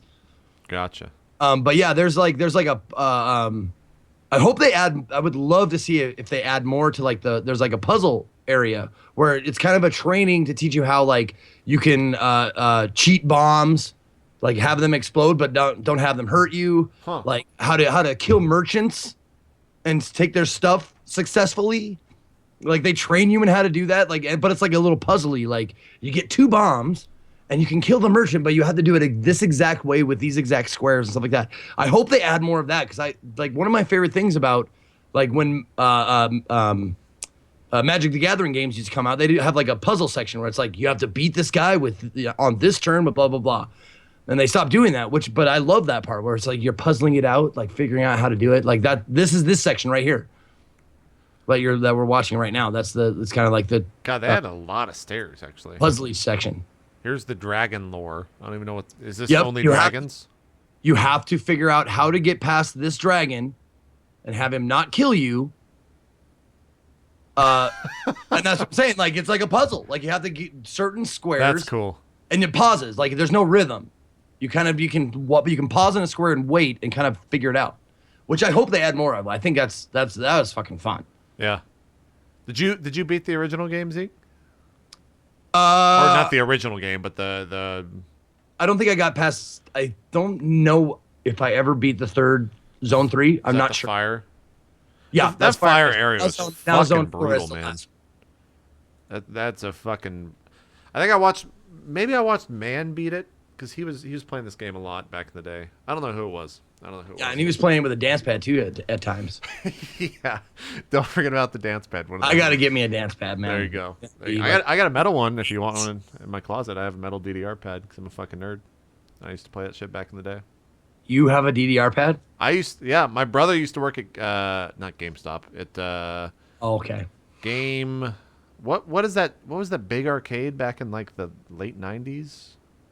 Game something or other. Fuck. Why can't someone in chat? He used to work in an arcade, and I had a limited. I know it was Aladdin's Castle and Tilt. I had an unlimited time card, so I just had like infinity time. So on Fridays I would go and sit at the arcade and just play DDR for like 6 or 7 hours, and I would do like all the fucking stupid tricks and all that. GameWorks. That's what it was. Yeah, I would do all the stupid little tricks and shit like that. That was when I was a lot less skinny, or a lot more skinny than I am now. That's what I kind of asked. I was like, I've met you, JP. Yeah, no, I lost a lot of weight doing that. Similar statures. Yeah, I lost I lost like 40 pounds doing that over the course of like 3 months. Nice. So I would play like 6 hours a day every week. It was really gross because people would come out of the movie theater and they'd like walk in the arcade and want to spend some time.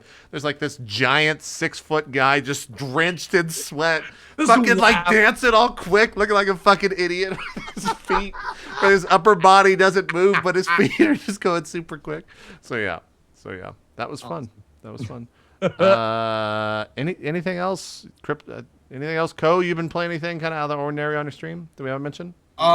Well, funny enough, I was actually playing a game today while I was not feeling well this morning that I saw actually Lethal Frag. I heard of it because I was flipping through my Steam things and I looked at it, looked kind of interesting, and then I saw Lethal Frag playing it and I was like, okay, this is pretty cool. Bought it and downloaded it.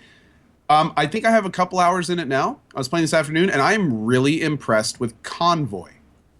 Yeah, let me bring it up here on Steam. You don't have any stream footage of it, unfortunately, right? I don't. No, I didn't stream it yet. I do think I'm going to stream it at some point.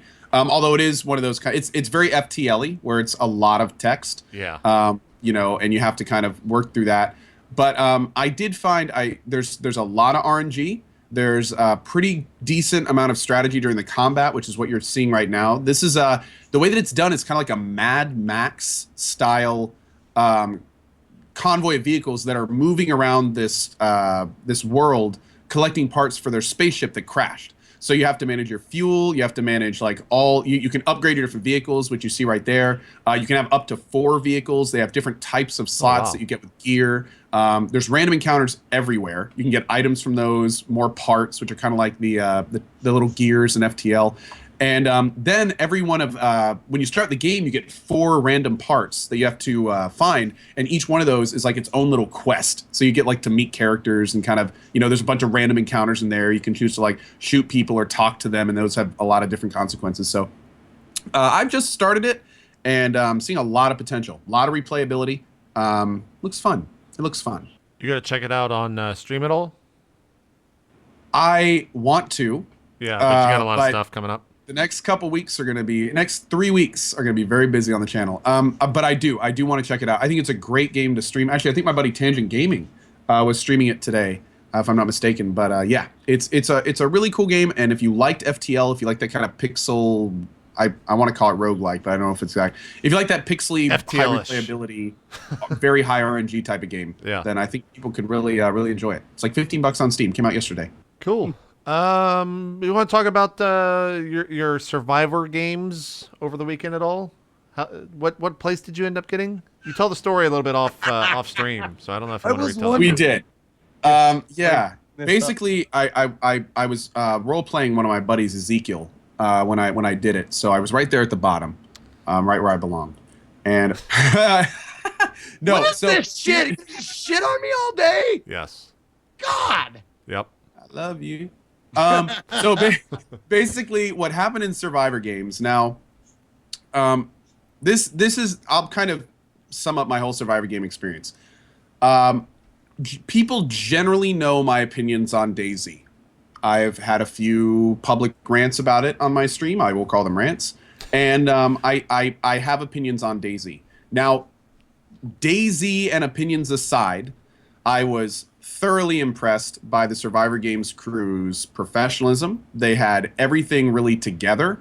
I knew exactly what I was doing an hour before it, right up to the start, which I thought was really good. They explained everything, and everything that was under their control, I was impressed with and went well. But the second the game started, and like everything, there was so much lag that within 3 minutes, the entire me and my buddy Elohim, which was my partner, we had talked for actually I think almost a couple hours in Skype. We were going over strategies, the changes I needed to know, what we were going to do. The whole plan was my buddy Elo was going to go forward. I was going to follow him because I didn't really know the map well, but I knew it decently, and we were gonna we were gonna go through houses. We even came up with like keywords. We were gonna yell at each other, like target identified, all this stuff. 2 minutes into the game, at the very beginning of the game, there's all these backpacks in the middle, and everyone runs up against them. Yeah. Not only could I like not get a backpack at all, but like at one point it flashed that I had 2, and then it flashed I had 0, and then I actually had one on me, and like. I'm looking around while I'm doing this. People are just disappearing. They're just disappearing and popping up like all over the place. So I finally find Elo, and I'm like, okay, let's go. And I start following him, and I'm following him for about 40 seconds. And all of a sudden, he disappears from in front of me. And I'm like, oh, shit. Like, hold on. The whole plan was that me and him were supposed to work together. And he's like, I'm by the yellow house. And I turn to my right, and there's a yellow house, like, another 30 seconds from me, and I don't see anyone there. And I was like, what do you mean you're at the yellow house? Like, you just disappear. Like, and I start running towards the yellow house, and all of a sudden he pops up next to it. And I immediately was like, oh, Jesus. Like this is going to be a ride. I was watching a bunch of people, and it just seemed laggy all over the place compared to when I played. Yeah. And so, for me, we go into the city, I find some stuff. Ella finds some stuff. We got a lot of food. Things are actually looking pretty good. I find a Mosin with 1 bullet in it. We have no ammo for it, but I found a ton of ammo. And then I go into this building, and there's this closed door, and I'm like, maybe there's a dude in here. I open the door. Sure enough, there's a dude there. And I come outside and crouch down because there's only one way out. This guy can only come out one way. I have 1 bullet, and there's only one thing that can happen here. So he then comes out the door. You may see it in the highlights. He comes out the door, and I'm like, okay, there he is. I take a shot, and the second I click, he like disappears and pops up 3 inches from where I fired. And I was just like, I had 1 bullet. Yeah, I think this is the shot right here. And then I turn around, and the place that I was just looking at a few seconds ago, I start hearing shots from, and I'm like, what the hell? And I start like turning around, and then Summit of all people pops up right behind me. like, man, I felt going back, like you just saw it there. We just saw it a second ago. Yeah. Yeah. Looking back, I felt like with DayZ as the base for Survivor games, I over prepared so much. Yeah. Like I just had to accept. You can't prepare for a bad game. Yeah, you can't prepare for this stuff. Yeah. Like I was sitting there after I died, like not only did me and Elo we didn't get to use anything we talked about. And it's not because we didn't do well. Like what we did relatively decently. And it was just really, really frustrating. So the Survivor guys really, again, professionally, when it was over, they sent, hey, what did you guys think? Do you have any feedback and stuff? And I replied and was just like, in the nicest way I could, I was like, you guys did great. Like everything that you had control over was professional and well done. DayZ pulled the carpet out from under your production. Like I remember when I was dead, I went into the Survivor Games channel, and when I dropped in there, it was Summit and Kiwo and a few other people that were doing a melee fight. And the two guys in the Survivor Games were commenting on it, and people were just disappearing and popping up. It was a mess, and you could almost hear a little bit in their voices as they're commenting on it, just like had the exasperation, just trying to comment on this like mess in front of them, doing the best they could. Yeah, and it's really weird to see such a dichotomy between so much work, so much professionalism, so much like on point, and then the other side, just a complete mess. Like a complete mess. And what I'm really hoping, and I said this in the reply to them, I know the Survivor games are really close to the DayZ guys, and that's cool. Do more DayZ Survivor games, and the people that like DayZ can do that. But I strongly encourage the entire Survivor Games production team to pick up and do it in other games with other goals. Like take that franchise, take that brand, and grow quickly before everyone. Like the amount of bad publicity that comes from that kind of thing. Yeah, there were a lot of people watching it, but it really gets to a point where you have to say, do we really want this many people watching this? Is this what we want to stick our badge on and say this is what we are? Because I gotta say, after, like last night when I was playing H1Z1, I actually even said it multiple times. Dude, if only I had played Survivor games like this. Like if only this had been the Survivor games. Like everything, you can pick items up easily and the interface is all good and 60 FPS almost all the time. And when you're in a firefight, it actually feels like a firefight, not just like hope to click that the person doesn't disappear by the time he's gone. Yeah. It's that's about all the feedback I can give. And here, I hope DayZ gets to a point one day where it's not like that, and I'd love to see it get there, just as many other fans of DayZ. But it's not to the point yet where you can put a production like that on top of it. It's just not there. It's just not there. Yeah. I hope they go, and I don't know if Survivor games, like I used to be just like, oh yeah, just put it in H1Z1, it'd be fantastic. I don't know if H1Z1 is the best fit if you go with kind of how the current Battle Royale is, because like Survivor games is much more tactical, and like H1Z1, and this is completely opposite of what I said months ago, but it would just go too quick. Like this was a 4-hour event or 3-hour event. Granted, there were a lot of like issues with servers going down and up, all that stuff. So it might have been like a 3-hour event had it have not had that.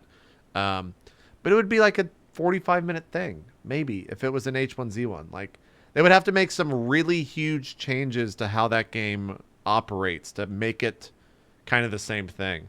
And you can't run it in Arma. You can't run it in Arma 3 because that was my next suggestion. Why wouldn't Arma 3 be a good one? I think there will be a very because of the Z at the end. Yeah. Zombies. Well, I don't even know if that needs to be Survarma 3 or Survarma games. Yeah. Done. Yeah. That's my idea. I'm taking. I think there will be a very good test to see how Arma 3 runs in kind of that style in the near future, and so we can kind of go from there rather than just say, well, it would be good or it would be bad.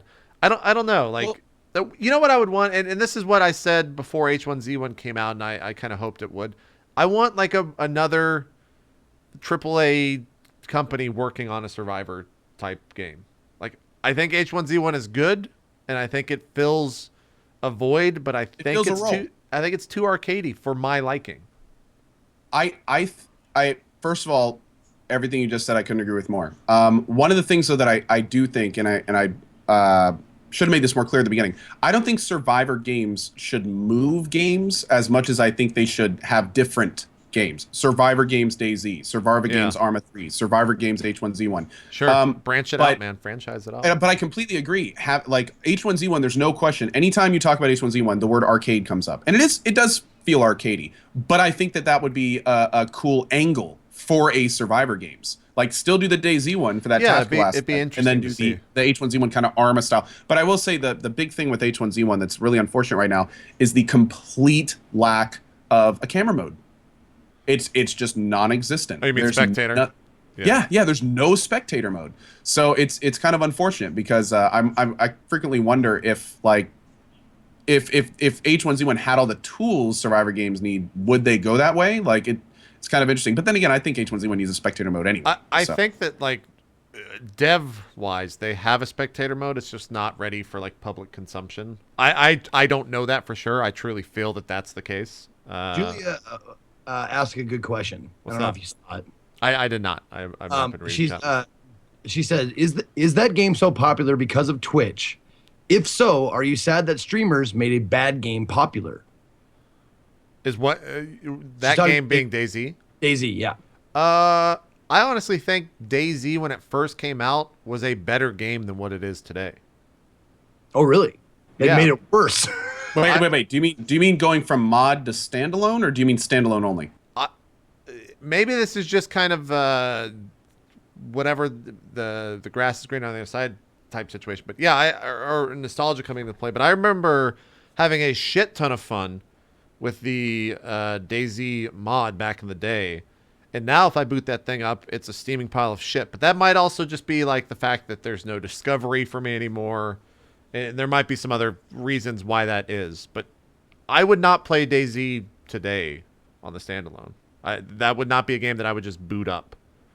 To answer Julia's question before we move on, do I think that streamer... What was the exact question, Zeke, before I... Do you think streamers made... Or does it make you sad that streamers made a... okay, if so, are you sad that streamers made a bad game popular? No, because it spawned H1Z1 exists because this game is popular. I don't think that that's a bad thing that DayZ... I think she's talking about Survivor games. If she's talking about Survivor games, then no, not at all. Because I think at its core, Survivor games is a fucking amazing thing. It's a complete indie thing that would have never happened. It had 200,000 people watching it at the last one. I don't know what this most recent one did, but the one prior had a shit ton of people watching something that would have never existed had it not been popularized by YouTubers and streamers. So no, I don't think so at all. You're muted, Cope. Yeah, to follow up a little bit, I believe in Julia, correct me if I'm wrong here. I think you were asking, is it bad that Survivor games made a game that is publicly viewed as relatively poor as popular as it did? And my answer there is Survivor games had what? I think at one point almost 30,000 people watching it. On the main channel, yeah. Yeah. If you look at DayZ right now, the top streamer, who's a good dude, who actually played in Survivor games, doesn't have 1,000. So the short answer there is people weren't watching Survivor games for DayZ. Right. In fact, you could argue that the Survivor games crew was pulling in a broader audience and shining a spotlight on DayZ's problems. Yeah. So if anything, if you were in that Survivor games chat, it was nothing but, look how bad this game is. Look at all the lag. Look at all this. Oh my God, this guy died and now he's alive again. Blah, blah. I mean, it was just it was just hate. It was hate the whole time. And it wasn't at the Survivor games, guys. It was at what they were watching on the screen. So the real question is it's almost kind of flip of what Julia said, where Julia was saying, do you think it's bad, to be making that bad game popular? In this case, Survivor games showed a spotlight on all the things that made it bad. It didn't do anything good for DayZ, to be honest, to be put in that position. It's not ready for it. It's like holding something up and shining a spotlight on something that shouldn't have a spotlight on it. So yeah, I would almost argue that it was not good for DayZ to have that kind of performance to that many people. Yeah, it was. I would agree with that. I would agree with that. Just reading chat, a lot of interesting discussion about everything. I guess to go back to what I was saying, like, I just hate the Arma engine. It just doesn't run well. On the fact that I can barely pull off like 60 FPS and a lot of times barely pull off 30 FPS in almost any situation, and Arma 3 just doesn't give a fuck about my computer specs. Like, someone with much worse PC or lower specs of a PC could get the same thing that I'm getting. It's just like, what the fuck is this engine? How could this be so poorly optimized that it runs like that? So I guess I want like if Arma 3 ran at like 120 FPS, I would probably play that game every single day. And I would play BR in that game every single day. Like that, it creates amazing situations that are so hindered by the fact that it's 20 FPS. Like, if I want to play a console game, I play a console game. Like, I'm playing a PC game because it's supposed to look and run better than a console game. It's funny you say that. I was playing H1Z1 yesterday, and way back in the day, I had locked my user INI file because I was doing this special little hack that gave me windowed mode, and I'm doing all sorts of things on stream. For H1Z1. Oh, for H1Z1, yeah. And last night when I started playing, I was getting between 20 and 30 FPS in H1Z1. And I'm sitting here going, what the hell is going on? Like, the first firefight I got into, it was so bad it like impacted my reaction time. It was really bad. And I'm sitting here going, I don't remember. Like it's funny to think that 20 to 30 FPS is not bad. I mean, it's not, horrible. But at the same time, once you start playing at the higher one, it's almost a disadvantage to drop back down to that because you're so used to it running so well. For me, thankfully, it turned out I got a great tip from a viewer to go into the user. First of all, unlock the user INI, set it back to full screen, and then you can drop 2 settings to 1 that are normally like 3 and 4. Instantly went up to 50 to 60 FPS. Like, literally closing out and opening back the game went 20 to 30 to 50 plus consistent, and it was night and day. Absolutely night and day. It was like unplayable to playable for H1Z1, right? Yeah, yep. I was averaging 80 to like 110 the other day in H1Z1. I think. Are you running SLI? Well, I need to get my setup right. I have 2 980s, but they're not running an SLI because my capture card. I don't think SLI I'm doing the multi-monitor split. Right. I don't think SLI runs that well, or H1Z1 runs that well on SLI. I don't think. I think 1980 is the preferred thing. There's some interesting things that were happening, like some weird skips when I was playing, and I don't think it's optimized for SLI right now. Well, something to remember, SLI is by definition an optimization.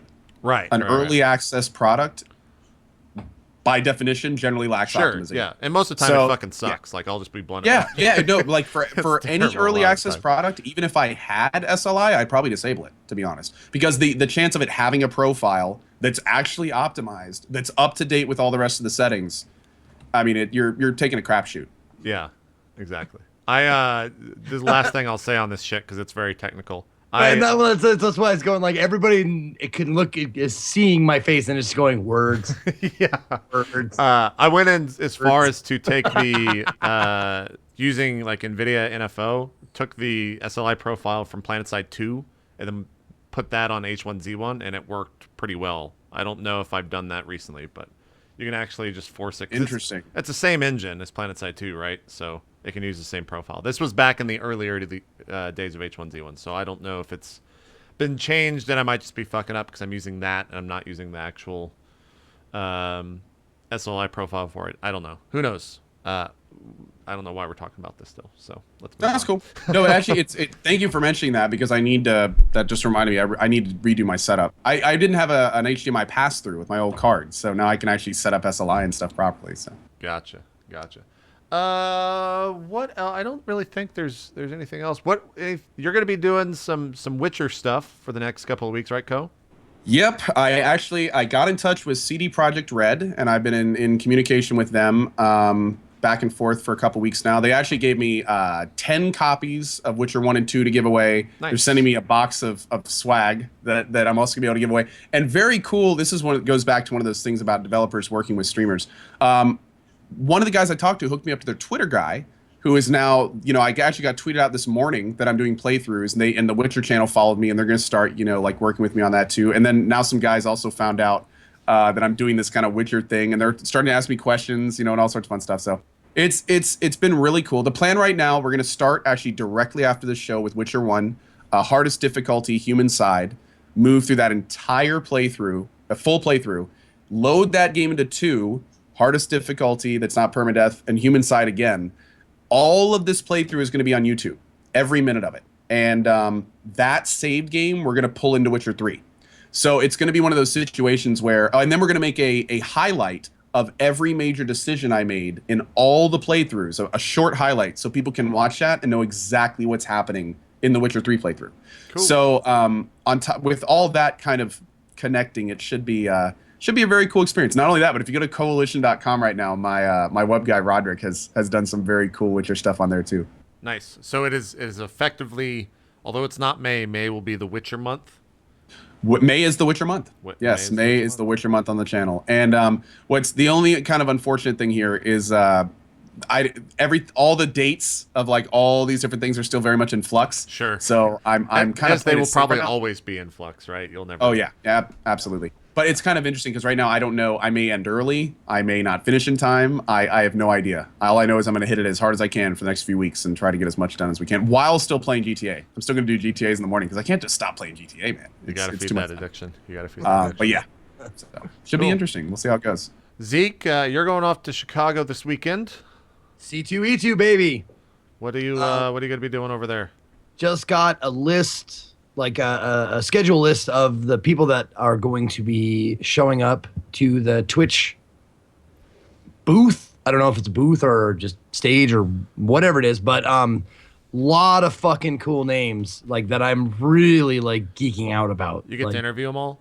I don't know if I get it. That's the thing. I'm gonna fight. Soma was tweeting like, I get to interview the Game of Thrones cast and I'm gonna fight to interview the guys I want. That's all I saw, but there was a bunch of names. Like Tyrese, the guy who plays Tyrese from Walking Dead is gonna be there. Oh, I thought you meant like the guy from Furious 7. I was just like, oh my god, no. Can I get his? Not the model Tyrese. The guy who plays Tyrese on Walking Dead. I can't remember his real name right now, but he's also the voice of Coach on Left 4 Dead 2.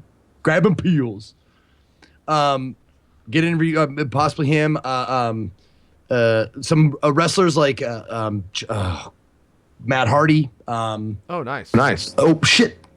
Sorry. Don't. God. Something's happening. Damn it. Okay, we can hear you, Z. Is everything okay? No. He plugged it to where we could all hear ourselves. Sorry, I snapped out my cord on accident. I sat on it. No problem. Sorry, guys. But the ones that I'm really geeking out about. One, I might get to meet Sean Astin, who is Samwise Gamgee. He's Rudy. He was Mikey from the Goonies. He's that guy. It's him. That's pretty cool. But the one that I'm really pulling for, who you gonna freak out? Really want that I might squeal, is Joel Hodgson and Trace Ballou, the creators of MST3K. Mystery Science Theater. I'm a huge Mystery Science Theater dork. I have wanted to meet Joel ever since I saw that, and him and Trace are going to be there. There's some, and I might freak out a little bit. Nice. But also there's some people that have done comics, like the guy who wrote Kingdom Come, Alex Ross. Really? That's Alex awesome. Ross did the art, and it's Reed. Oh God, what's his name? See, I'm so bad with names, but I have a list of all this stuff, and I'm that's what I'm going to do after the show today. I'm going to like bone up on all these guys that I know, but I just want to make sure that I can speak to them intelligently about their work and shit. Nice. So let us know how it goes after you bone up all those guys. I will bone up all the guys, and there's some girls too. Oh, the Night of Flowers. I forgot to say that. The Night of Flowers from Game of Thrones. Oh. Nice. I'm actually just now watching that for the first time ever. Oh, really? What, Game of Thrones? Yeah, me and Lena took the plunge about 2 weeks ago, and or actually about a week and a half ago, and I think we're on like almost halfway through season 4. It has been. That's a lot of watching. I've never seen Lena more like. So when we watch the next Game of Thrones? When we watch the next Game of Thrones? Like it's pretty awesome. I am good, man. Baffled by how good it is. It's good. I haven't read the books. I even know what's coming a lot of the time, and it still surprises me. Yeah. Zeke, did you get a chance to check out Daredevil yet on Netflix? I watched the entire series. Hold on, let me put up spoiler tag. Zeke or Ko, you might want to unplug as well, in case you plan on watching it on Netflix. Yeah. All right, spoiler tag is up. Let's talk about Daredevil. Damn it! I want to see this one. I've heard such good things about it. Just mute us for a second, and then we'll bring you in. Does that even work? I guess we're on speaker, so that works. Yeah. I thought the entire show was perfect. I thought the way it ended was absolute fucking dog shit, Zeke. You did? Yes. Why? They had to wrap up the arc, and the last episode felt so fucking rushed. And I was just like, I am not. Like when he did like the leap off the building, I like wanted to flip my monitors over. What? No! I know it's homage to Frank Miller. I know it's so iconic, but it's That's just like, dude, oh come on! I am completely disagreeing with you on that. Yeah, I was like, they did the whole series with no costume, and then he finally got a costume, which whatever. But he did that leap off the building in that freeze frame that you see from Frank Miller's comic. Oh my god, it was glorious. It was all right. I felt like that Daredevil did such a good job of being the most un-Marvel thing ever that last episode was like, oh, by the way, this is an actual Marvel product. Like, just so you know, like Marvel made this. I felt like it was so Marvelized. that last was, episode. Seriously though, that was like the only like campy cool thing for fans to see. It was. You're right. I thought the star of the fucking show was Vincent D'Onofrio's Kingpin, dude. He nailed it. He did.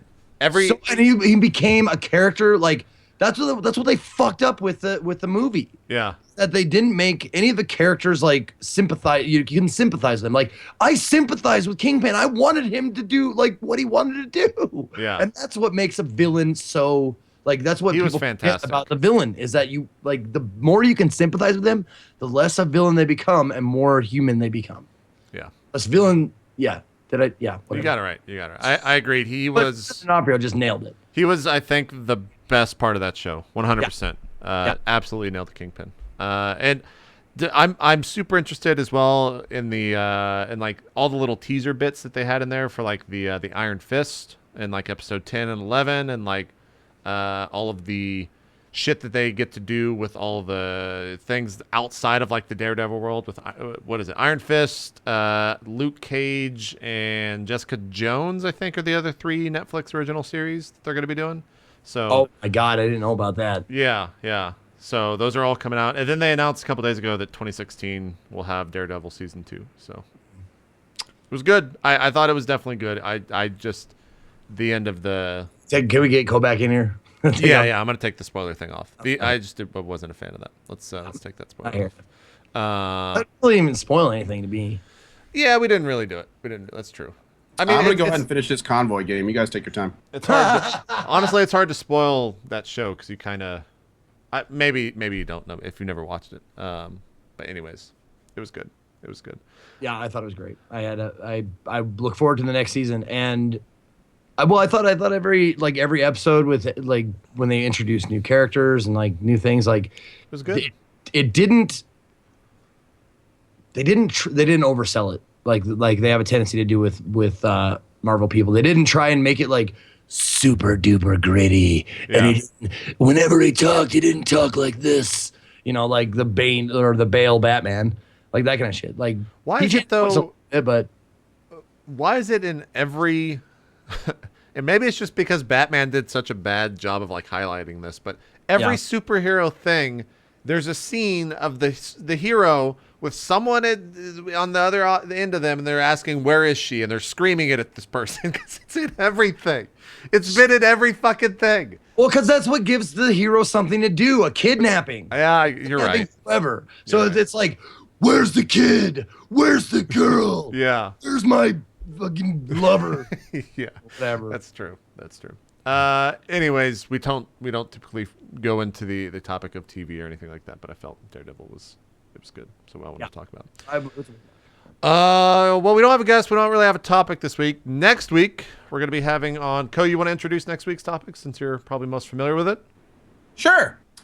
Next week, we have Omi Dariani, who is coming here not only to talk about Twitch and kind of how that has changed his job, but also a very exciting venture that I will let him kind of introduce and talk about more when he gets here, that he has recently started up that has started due to Twitch and the kind of new atmosphere that it's introducing and the needs that it's creating that simply weren't there anymore. So it should be a very interesting show.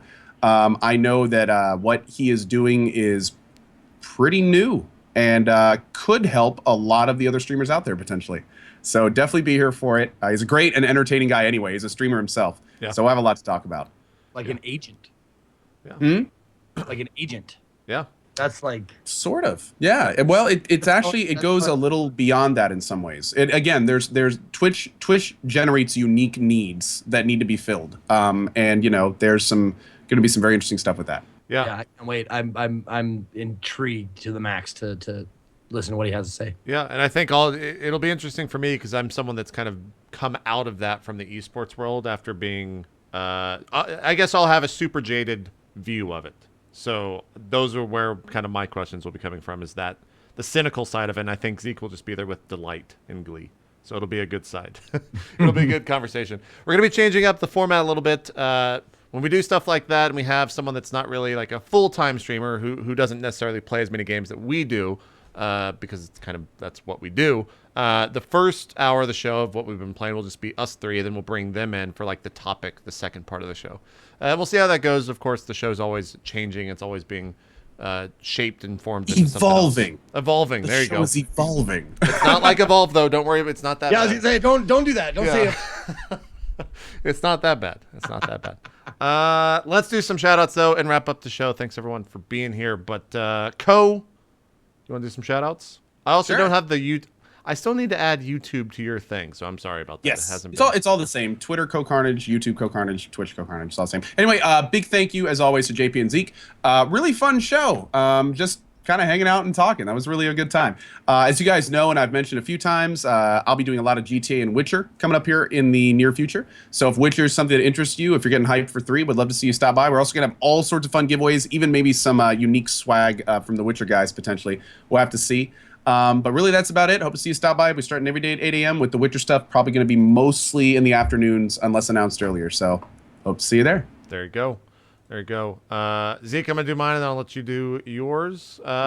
This weekend, we've got a lot of stuff. We've got Swan Song tonight, Being Everything Else on Friday. I think tomorrow I'm going to be playing the Mario Kart DLC that's coming out with Gassy and crew tomorrow evening, I think, is when that's going to be going down. Then on Sunday, we've got West Marches that we announced yesterday. Co's going to be on that with Dodger and Zoe. And JP, I heard you aren't going to be playing. I won't be playing. I'm pretty excited for that because I don't have to create a third character now for the show, so I'm happy about that. But that'll be at 1 o'clock Eastern. Co, Zoe, Dodger, Adam Coble, and then Steven DMing the West Marches. Should be a lot of fun. Monday, we got Mirror Shades that evening. Tuesday, I don't think we have anything. We got Drop Frames next Wednesday. And then next Wednesday evening, we got Solemn. And then I go to my brother's wedding. So that's where I'm going to be next week. But shouldn't interrupt Drop Frames or anything like that. As for everything else, I don't really have much. You can check me out over at twitch.tv/itmeJP or youtube.com/itmeJP. What am I going to be playing tonight? Oh, Swan Songs tonight. So check that out over on the stream. Last but not least, Zeke, thanks for letting us use your channel today. Hopefully we did okay. You did fine. You're doing good. You're doing good. You want to do some shout outs? Sure. My name is Ezekiel the Third, or Zeke for short. You can find me right here where you're at.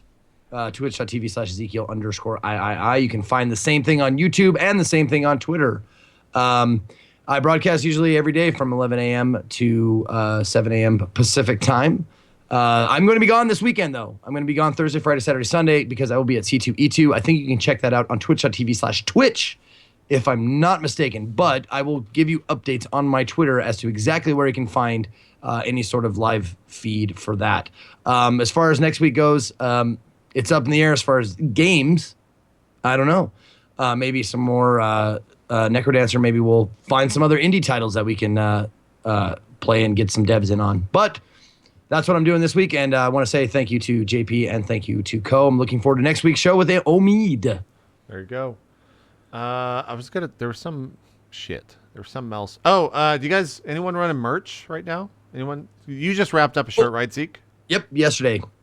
We did one better than the last campaign. That's awesome. Improvement. I know. It was like one shirt more than we did. And I tell you what, the two artists were going at it like phony going at it. Oh, yeah. Julia was the first one and Handicap Hobo was the second one. And he can lord it over her forever that he sold his design sold one more shirt. Co, you got anything coming down the line? I actually do. My last shirt went really great, and we actually will have a shirt/hoodie thing hopefully coming in the next couple weeks. I've talked to a currently unnamed artist about potentially getting something done, and nice. Yeah, hope to have one up in the next few weeks. Cool stuff. Yeah, I'm. Sorry, the Gassy Mexican roast is happening on his. Oh, that's right. It's on Gassy's channel on. Is it Sunday? I'm not sure if it's Saturday or Sunday. I'm not going to be there, but the last thing I saw about it was Sunday. Okay, because it was up in the air one day or the other, but... Fuck, I wish I had, like, the full... I'm sure someone in the chat will absolutely know for sure. Yeah. And they'll let us know. And I'm sorry, I wish I could be there, but... The roast is on Saturday. Okay. Saturday at what time? Go ahead and put it in the chat at what time. Don't leave that out. Yeah, don't leave out the time, guys. I'll on Gas's channel, by the way. I'll definitely host that. No one's doing the time. If you've never watched a roast, by the way, there's only been one done. It was of Zeke, but it was a lot of fun watching it. They brought some Twitch broadcasters. The way I understand it is that the roastee gets to choose who is there, and so is that right, Zeke? No, not necessarily. Oh, okay. I thought whoever was being roasted was who choose. Well, I think SKS is mostly coordinating. Yeah. Not mistaken. Yeah. Sour Kool-Aid Show and DP is coordinating it, but they asked the roastie and the roasters like who would be good for this. Oh, and, okay. Yeah. And I invited a couple people. Like I told Ella about it, and Ella was like, I had no idea that he was going to be so enthusiastic about it, and it's so enthusiastic on the show. It's true. But he ate it up. It was like his thing. So people are saying 7 p.m. Pacific. 7. There's not Okay, really. Cool.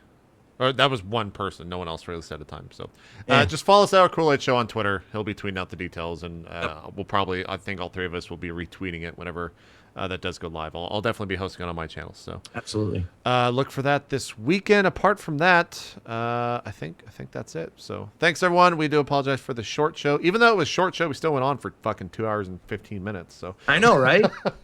We should have taken a break halfway through. That was my fault. Anyways, we're out. Have a good night, everyone. We'll see you guys on our streams, and we'll see you next week on Wednesday, every week at 3 o'clock Eastern. We're out. Bye-bye.